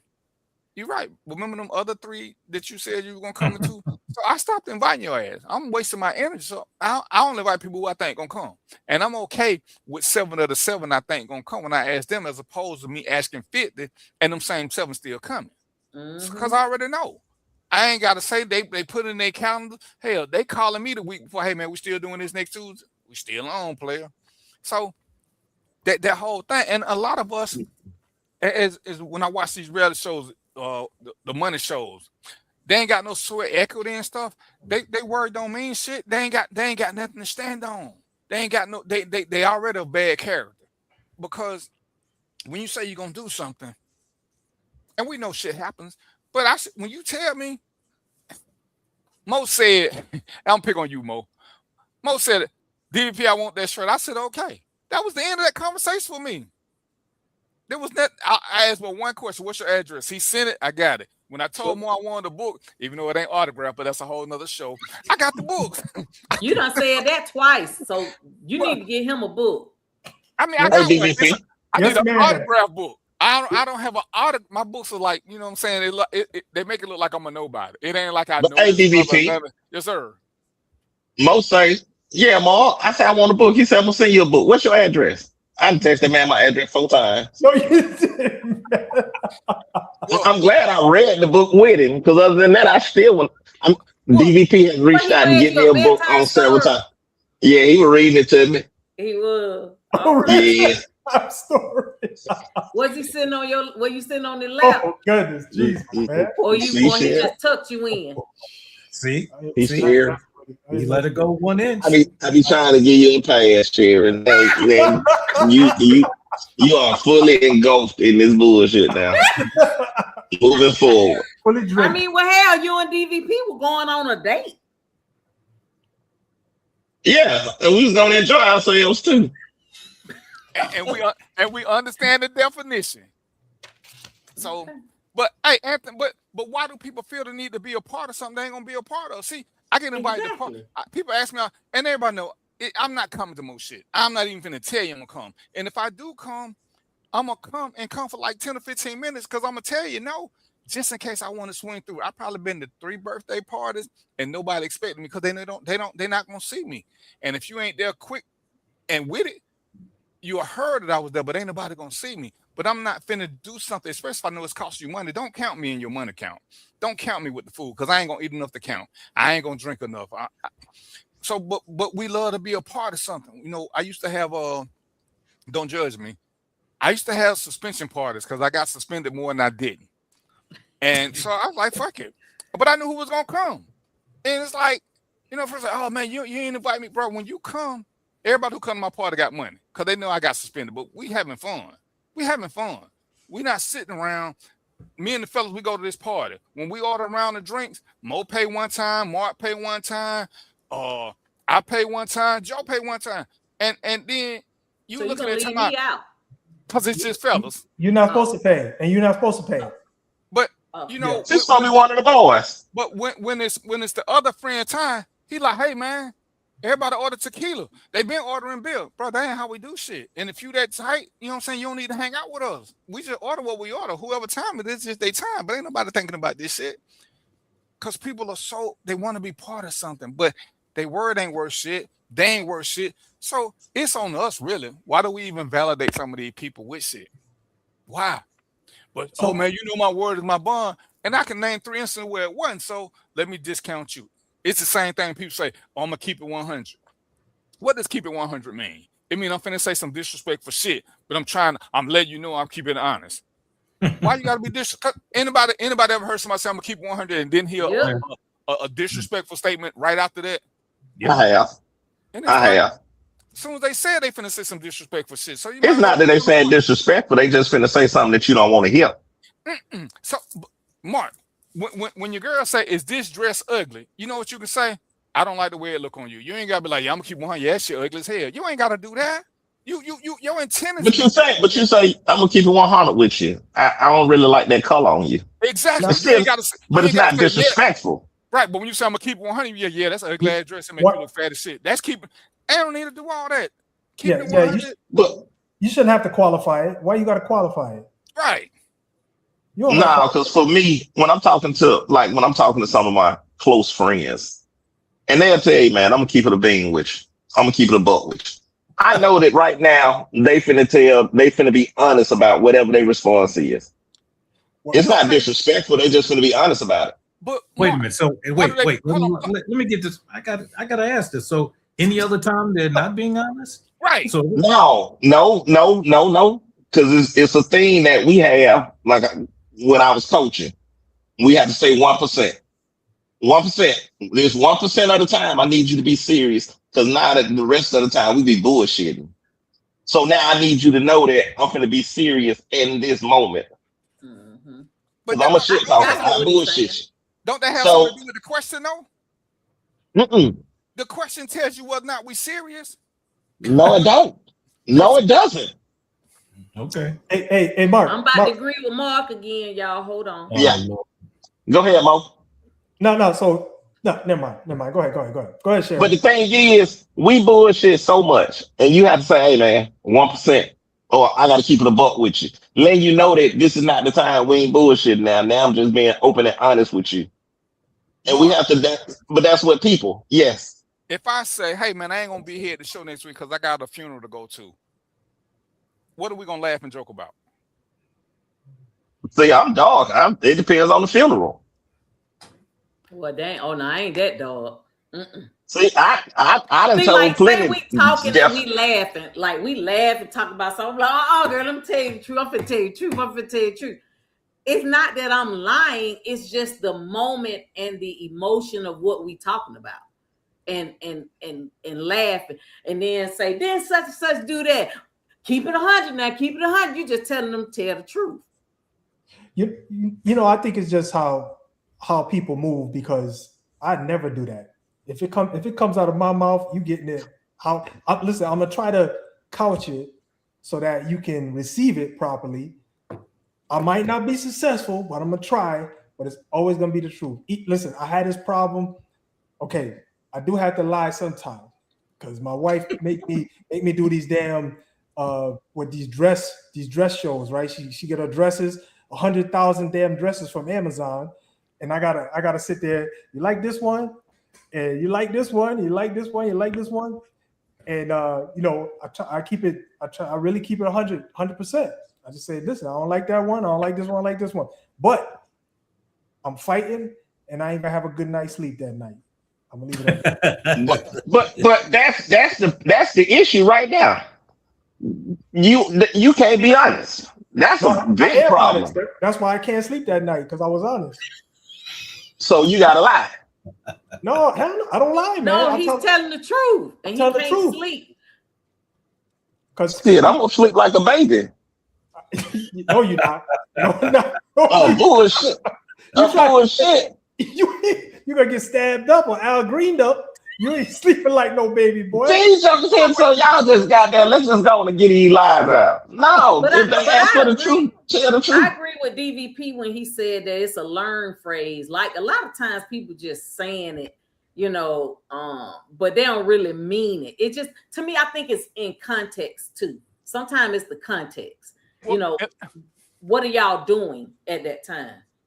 If y'all sitting around telling lies and talking shit, you know how the old folk do, telling lies, talking shit, slapping their knee. Keep it 100, keep it. I mean, I don't use that phrase. I don't use the phrase, my word is my bond. I just say, if I tell you I'm gonna do something, I'm gonna do it. That's all I say. I don't do those phrases, you know. Like, if I ever get married again, which I doubt, I'm gonna say I'm gonna do my best. I'm gonna do my best. I'm not gonna say nothing that I can't uphold. I'm gonna do my best. I'm gonna do my best. I like that. When I was saying learn phrases, I was talking to Anthony when he was talking about people saying "bless you." Is that what they really mean, or is it a backhanded compliment insult? And that's what I'm saying. People just say it, but they don't really give a shit about you or your heart. They just say the shit because it's a learned phrase. Yeah, bless you is. Yeah, because do we really mean it?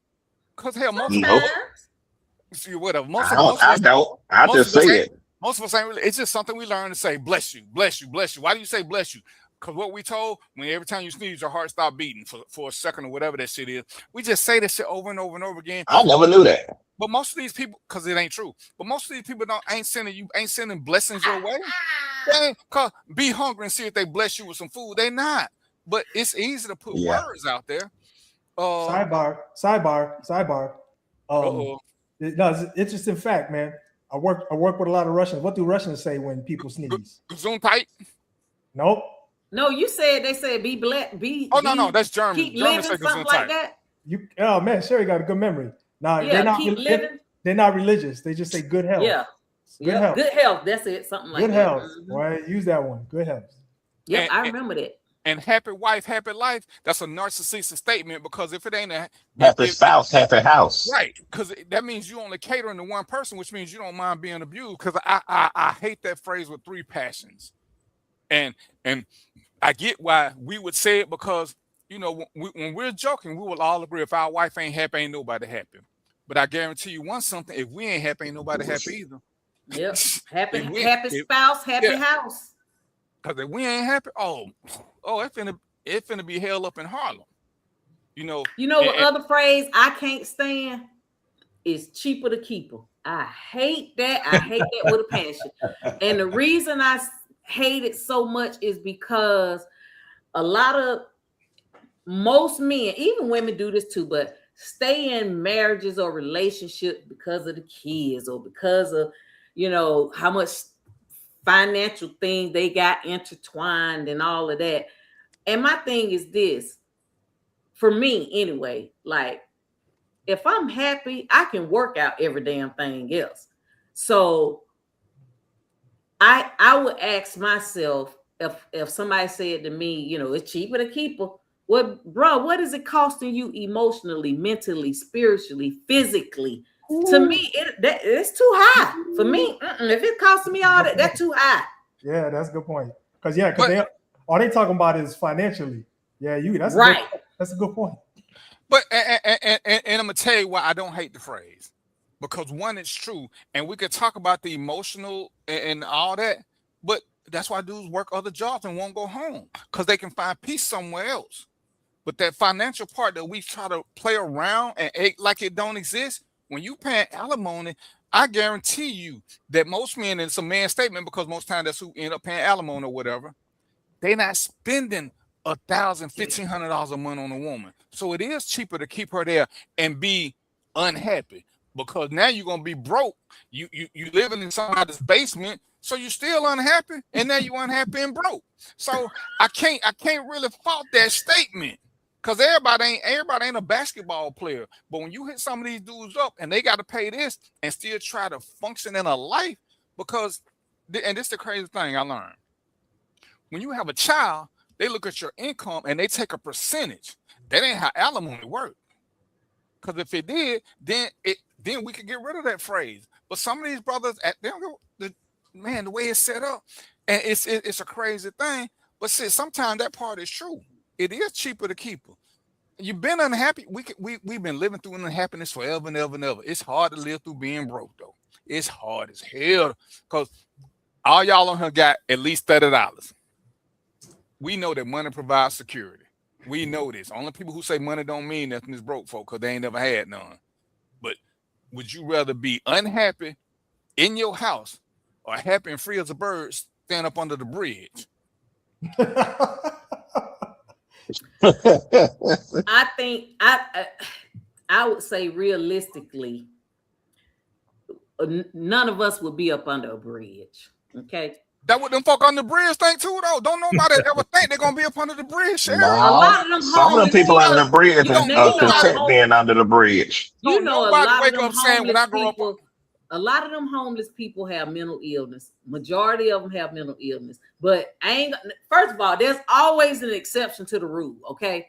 But I'm just simply saying, what is more important to you in your life, having money or having peace? Being happy, because as long as you got an able body, you can go work, and you ain't got to live under no bridge. You know how many people rent out rooms, go to Burger King, go rent one of them rooms, and you ain't got to deal with her trifling ass. Sherry, do what I want you to do as your homework assignment. I want you to go visit a tent city and tell me. I ain't going. You gonna go with me? I ain't going. I'll go with you. Because guess what? It's a lot of people who in homes got mental fucking problems. So that ain't the issue. That ain't the issue. When you go to a tent city, you will see a lot of people who speak great English. They had money, they lost it all doing something else. Joe was a cop. He'll tell you, all them homeless people ain't crazy. A lot of them got good. I don't think that. But all it takes is a bad break or 2 or 3, and once your finances messed up. Man, I was watching the show today, and like I said, Joe was a cop. It's hard to get a second chance once you done made a really bad mistake, because everybody holding that against you. It's hard to refresh some stuff. It's hard. Most people don't get to start over, and that's why. Look at these athletes who made millions of dollars and they broke. Yeah. Because and they got good sense. They had money, but when you ain't got money, I will say this till the day I die. You ain't finna be happy without it, because you're struggling all the time. You're struggling all the time. Well, I was broke for a long time with 2 children I was taking care of. I still had a house, my car. I wasn't making but $26,500. I had daycare fees. I had a car note, but I was still happy because I ain't have to get it from nobody else. I was doing it all on my own. Sarah, you were making $26,500. Yeah. Do you know there's people like him who's struggling to make 12? That was back then. That was way back then. And But I had children. My point is, I even had children. Yeah, that's no money. Hold on. And I had children, and I was in college. Yeah, that's budget. You a budget superstar, Sherry. But everything you just said you weren't struggling. Because people who struggling, they ain't got time for college, Sherry. They got to work all these jobs just to pay. Look at what I have to disagree with you. I was 15 when I had my child. Look at what these people charge when they charge you by the day. Anybody who's staying in a hotel that charges by the day or by the week, they paying more than I'm paying for mortgage. Them shits ain't cheap. They are. Ain't nobody doing $30 a day for a room. They still charge you. A room costs $100 a day. You know what that is in 30 days? That's more than most mortgages, Sarah. Okay, so listen. So I was 15 when I had my daughter, right? Okay. My mom dropped out of high school in 11th grade. So all she ever did was, just work, job, waitress, different stuff like that. So I had to decide how I was going to finish high school. My mom, she got 11th grade education. When she had children, she dropped out of school. That was it. So she didn't tell me what to do or what not to do. Bottom line for her is you got to take care of that baby. So I had to figure it out. So you know what? I went to the welfare office. I got food stamps. I got a check. And they helped me with daycare. I was working at Burger King. I switched from day school to night school because I needed to have a job to be able to pay my portion of the daycare. I was on the bus. I was on the bus everywhere I went until I graduated high school. But I was on the bus back and forth. My brother would give me a ride to night school. And that was my day, 6 a.m. in the morning to 10 p.m. at night, Monday through Thursday. So after that, now mind you, I'm getting a check, food stamps or whatever. I'm staying with my mama. My mama on Section 8. So what I ended up doing was, because my mom lived over there in Section 8, you know what I did? Went over there to the rent office. And because she knew my mama, because she knew all of us over there, got me an apartment on Section 8. My rent was $35. Okay, $35. I used to get a check for $235, and then I would get food stamps. I had bukus of food stamps, like $300, or whatever. The point I'm making is, because then I ended up going to college. When I graduated college with my bachelor's degree, right, I got off like assistance. I got off of that. I was just like regular folks, and again, like I said, I was making $26,500. That ain't a lot. Even back then, my mortgage was $800. And then I still had to pay daycare for my son. And the point I'm making is that it's the decisions that people make. And a lot of times people don't use the systems in which they pay into and get themselves where I got myself out of it. I could have been just like my mama, but I had to be smarter than that. Ain't nobody tell me to go to college. I just looked around, and when people started asking me, I was dating a guy who was in college, and he would, whenever I would go around him and his friends, the first thing they used to ask me is, what school you go to? I was 23. I said, I don't go to no school. I'm looking like, is that a normal thing, or whatever? But I felt embarrassed. Like, oh, damn, well, maybe I'm supposed to be in school or something. And so the guy that I was dating at the time, I asked him, you know, how was college, whatever. He told me to start off at a community college, which I did. I went for 2 years. Then I went to Georgia State, you know, and then I got my bachelor's. And then I started working for Georgia State because where I was a student assistant at Georgia State, because they liked me so much, they created a position for me. And then, I mean, I'm getting paid for $10 an hour, but they created a position for me. And then when a staff position came open in the economics department, I got that job. That's why I was making the $26,500. But I got my master's for free because I was working there. So my point is that you gotta, there is no excuse to be unhappy. I was broke as a joke, but I was happy as hell. I ain't had no clown ass niggas getting on my nerves, bringing down my damn my self-esteem and all that. I was happy. So to me, that's why for me, if I'm with a dude, I have myself set up in a position that if he say, Sherry, get out, okay, I ain't finna argue about all that bullshit. I can go get me I go get me a room. I can go get me a hotel room or apartment or whatever. Because people don't prepare and people don't make the right decisions, that's why they unhappy.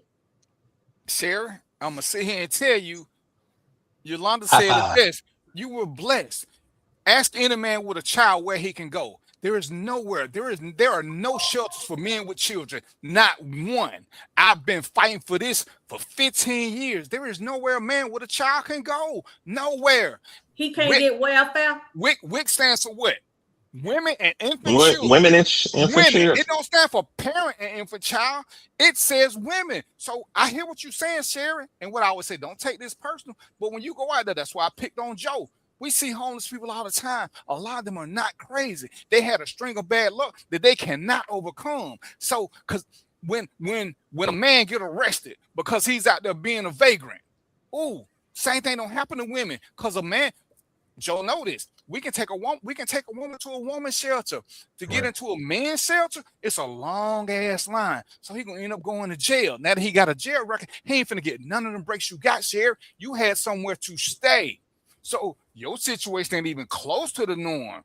That's why you can say, hey, your mama had this, but she had a place to stay. So every time you go to the projects, any project, tell me how many single men you see with apartments. None. Or now 12. that I didn't see. You're right about that. So men don't have the same benefits that women can get. The system ain't built for us to fail. So when we fail, it's just a super hardship. Mark can't prove he don't work nowhere for 6 weeks. Don't nobody want to give 6 months. Don't nobody want to give him a job. So it's a whole different animal. Because now he can't get a job. He can't do this. He can't hold on to his car. School is out the question. What are you going to do now? He got a record because when me and Joe ain't got nowhere to put him and he trying to find a place to sleep, we ain't got no choice but to lock him up. So now he got a record. He going to sit in jail for 6 months to 18 months waiting on the hearing. He ain't even in a hurry to get out because ain't nothing out there waiting for him, Sherry.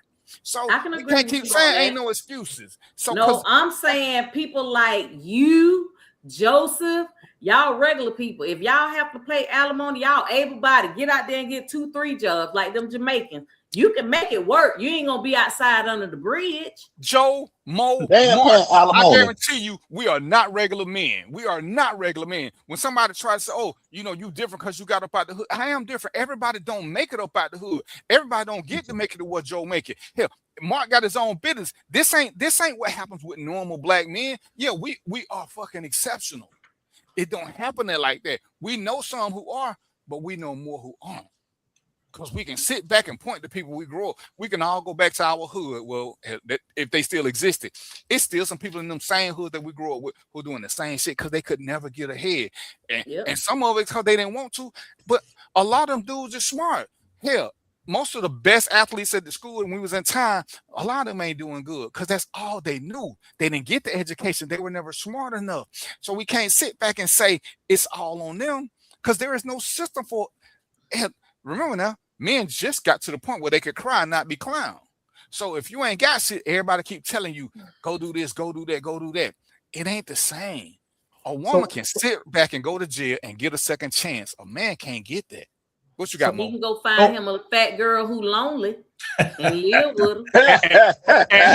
And so he gonna continue the path of unhappiness.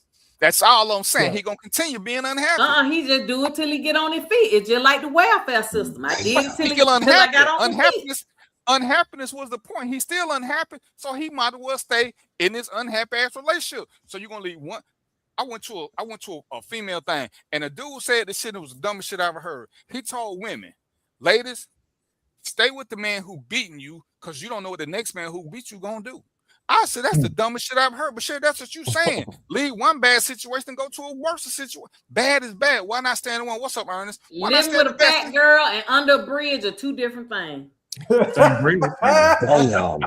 Now, if you're talking about what's the difference in unhappiness? You unhappy both ways. So you want to be man, you can snuggle at night if you got a fat girl. Can. I bet you a bed, no matter whose it is, tastes better or feels better than that damn cold ass brick under that bridge. So you happy. It's just limited happiness. They ain't happy. So then you could be happy in that same bed, being unhappy in a relationship. Then, Sheriff, if that's your logic, you might as well stay unhappily married.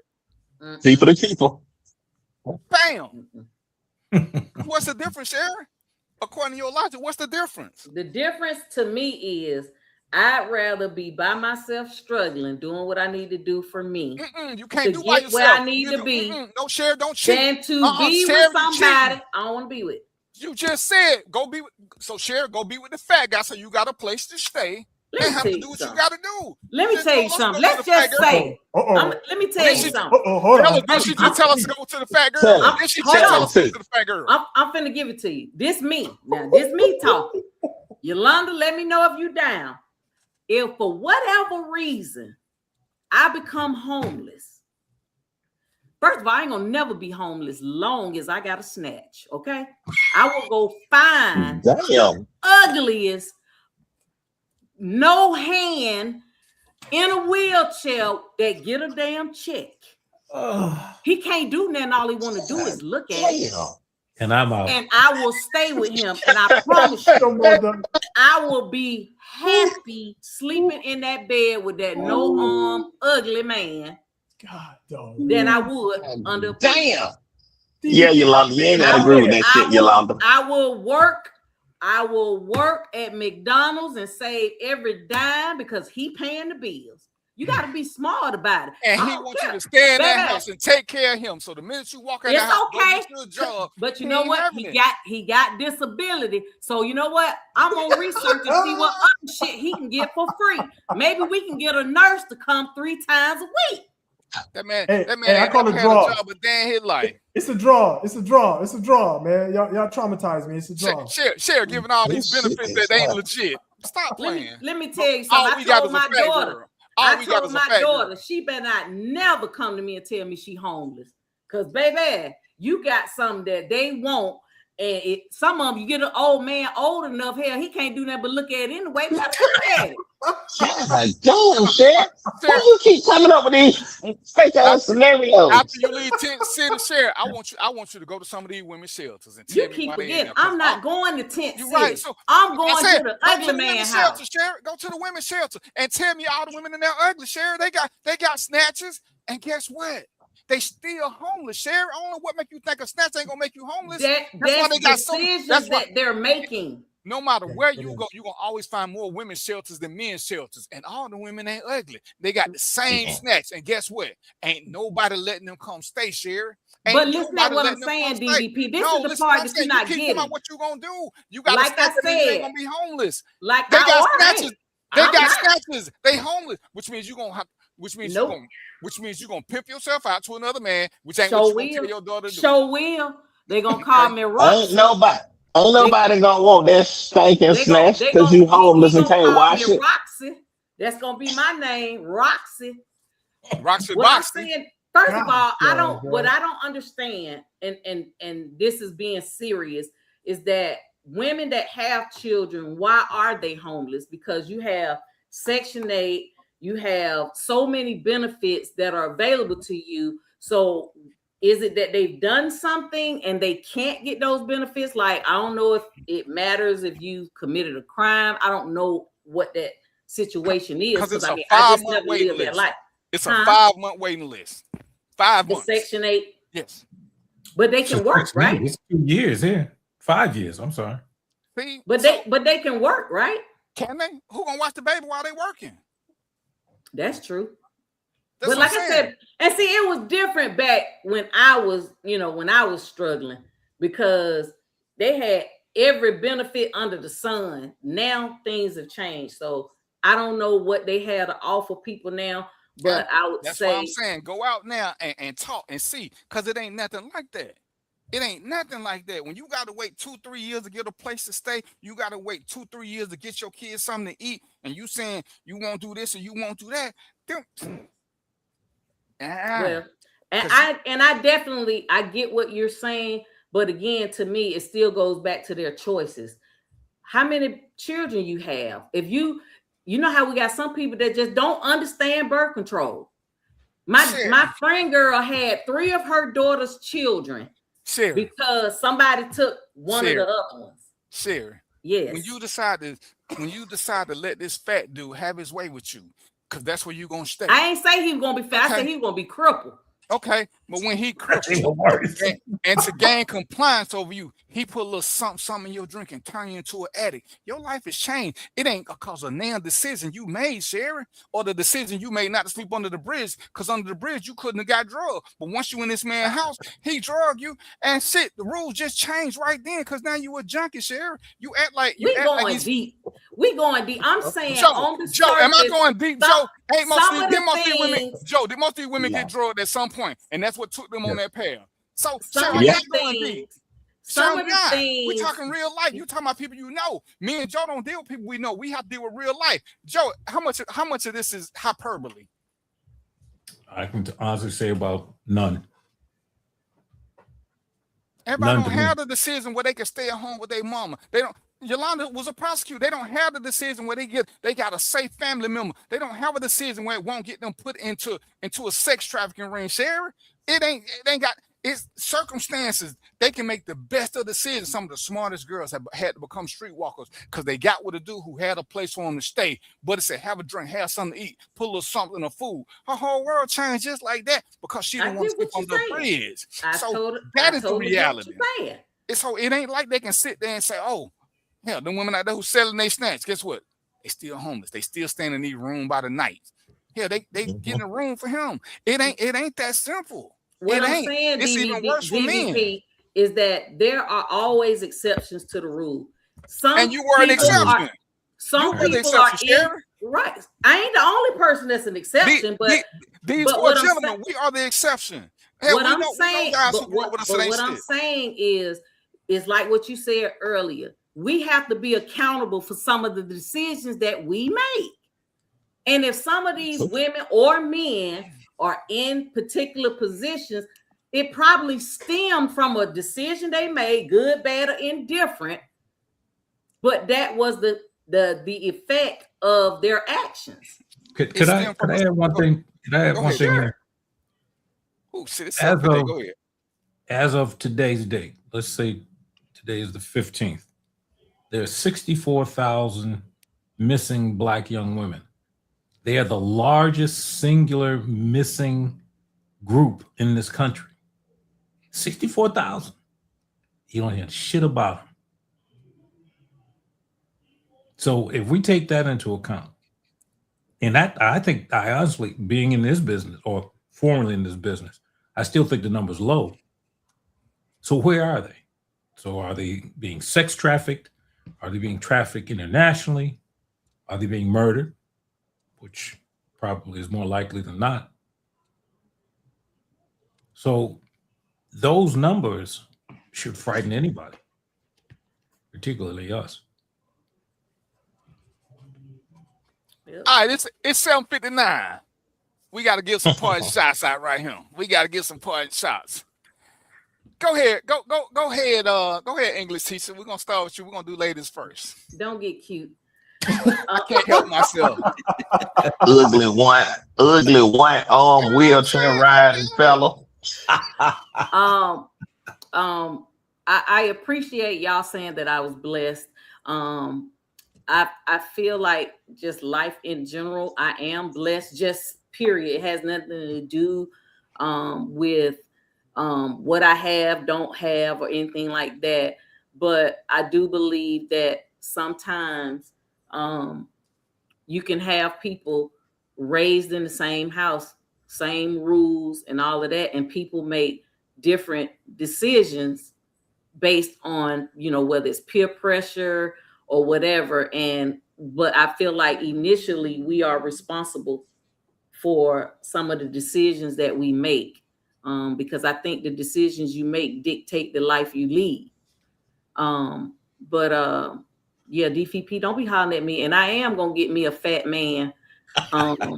If I get to be homeless, and if he put me on drugs, hell, I'm 55. By that time, I'd be an old hoe. So You're gonna be 110 and dried up like a raisin. it won't even matter. So, but good show tonight. Hold it down, y'all. I love all y'all, everybody. We're going to tent, sit down the shelter. Be ready. You gonna take me for real? I'm gonna sit in the car while you go talk to him though. Shit. You can work out some trade. What you got? What you got, Mark? Hey man, great show. I'm glad Sherry agreed with the smartest person on the panel today twice. So I appreciate that, Sherry. And I did agree with you. Hey man, as always, great conversation. And let's do it again in 7 days. Mo, what it What's do? up? All right, so I got a few announcements. So first thing I want to say, I got stuff written down because I'll be forgetting stuff, y'all. But the first thing I want to say is, Sherry, your recovery story was amazing. I don't give a damn what DVP was talking about. And it's a testament that people should never give up, because that shit I heard, that's amazing. Okay. I went through something similar, and so I understand, but that's just amazing. Number two, Israel, why Israel 444 in the comments? You are correct. The cause of many of these issues that we're talking about is the white man's construct. Absolutely correct, my man. And number three, if you look at my name tag, you'll see that right there, the People Society Discussions at gmail.com. That's an email. I got a few things coming up. Number one, tomorrow, I got a stock market basics class coming up. If you want to get in that class, send me an email. TBD is a childhood trauma court class. Not a class, childhood trauma discussion. We're going to read a book. We're going to have some conversations. And then number three, I got my Policing in America discussion coming up again. So if you want to do any of that, just hit me with an email and I'll get you the information. Obi-Wan, what you got for us? Well, first off, I'm changing Sherry's name to Lucky Charm. So every time she gets on, hey, give me some of that Lucky Charm. So let's just call it what it is. But anyway, great show. I agree with everybody at this point. I think we definitely need to have those discussions that Mo is leading the group on. But again, great show, and Lucky Charms. I'll talk to you later. All right.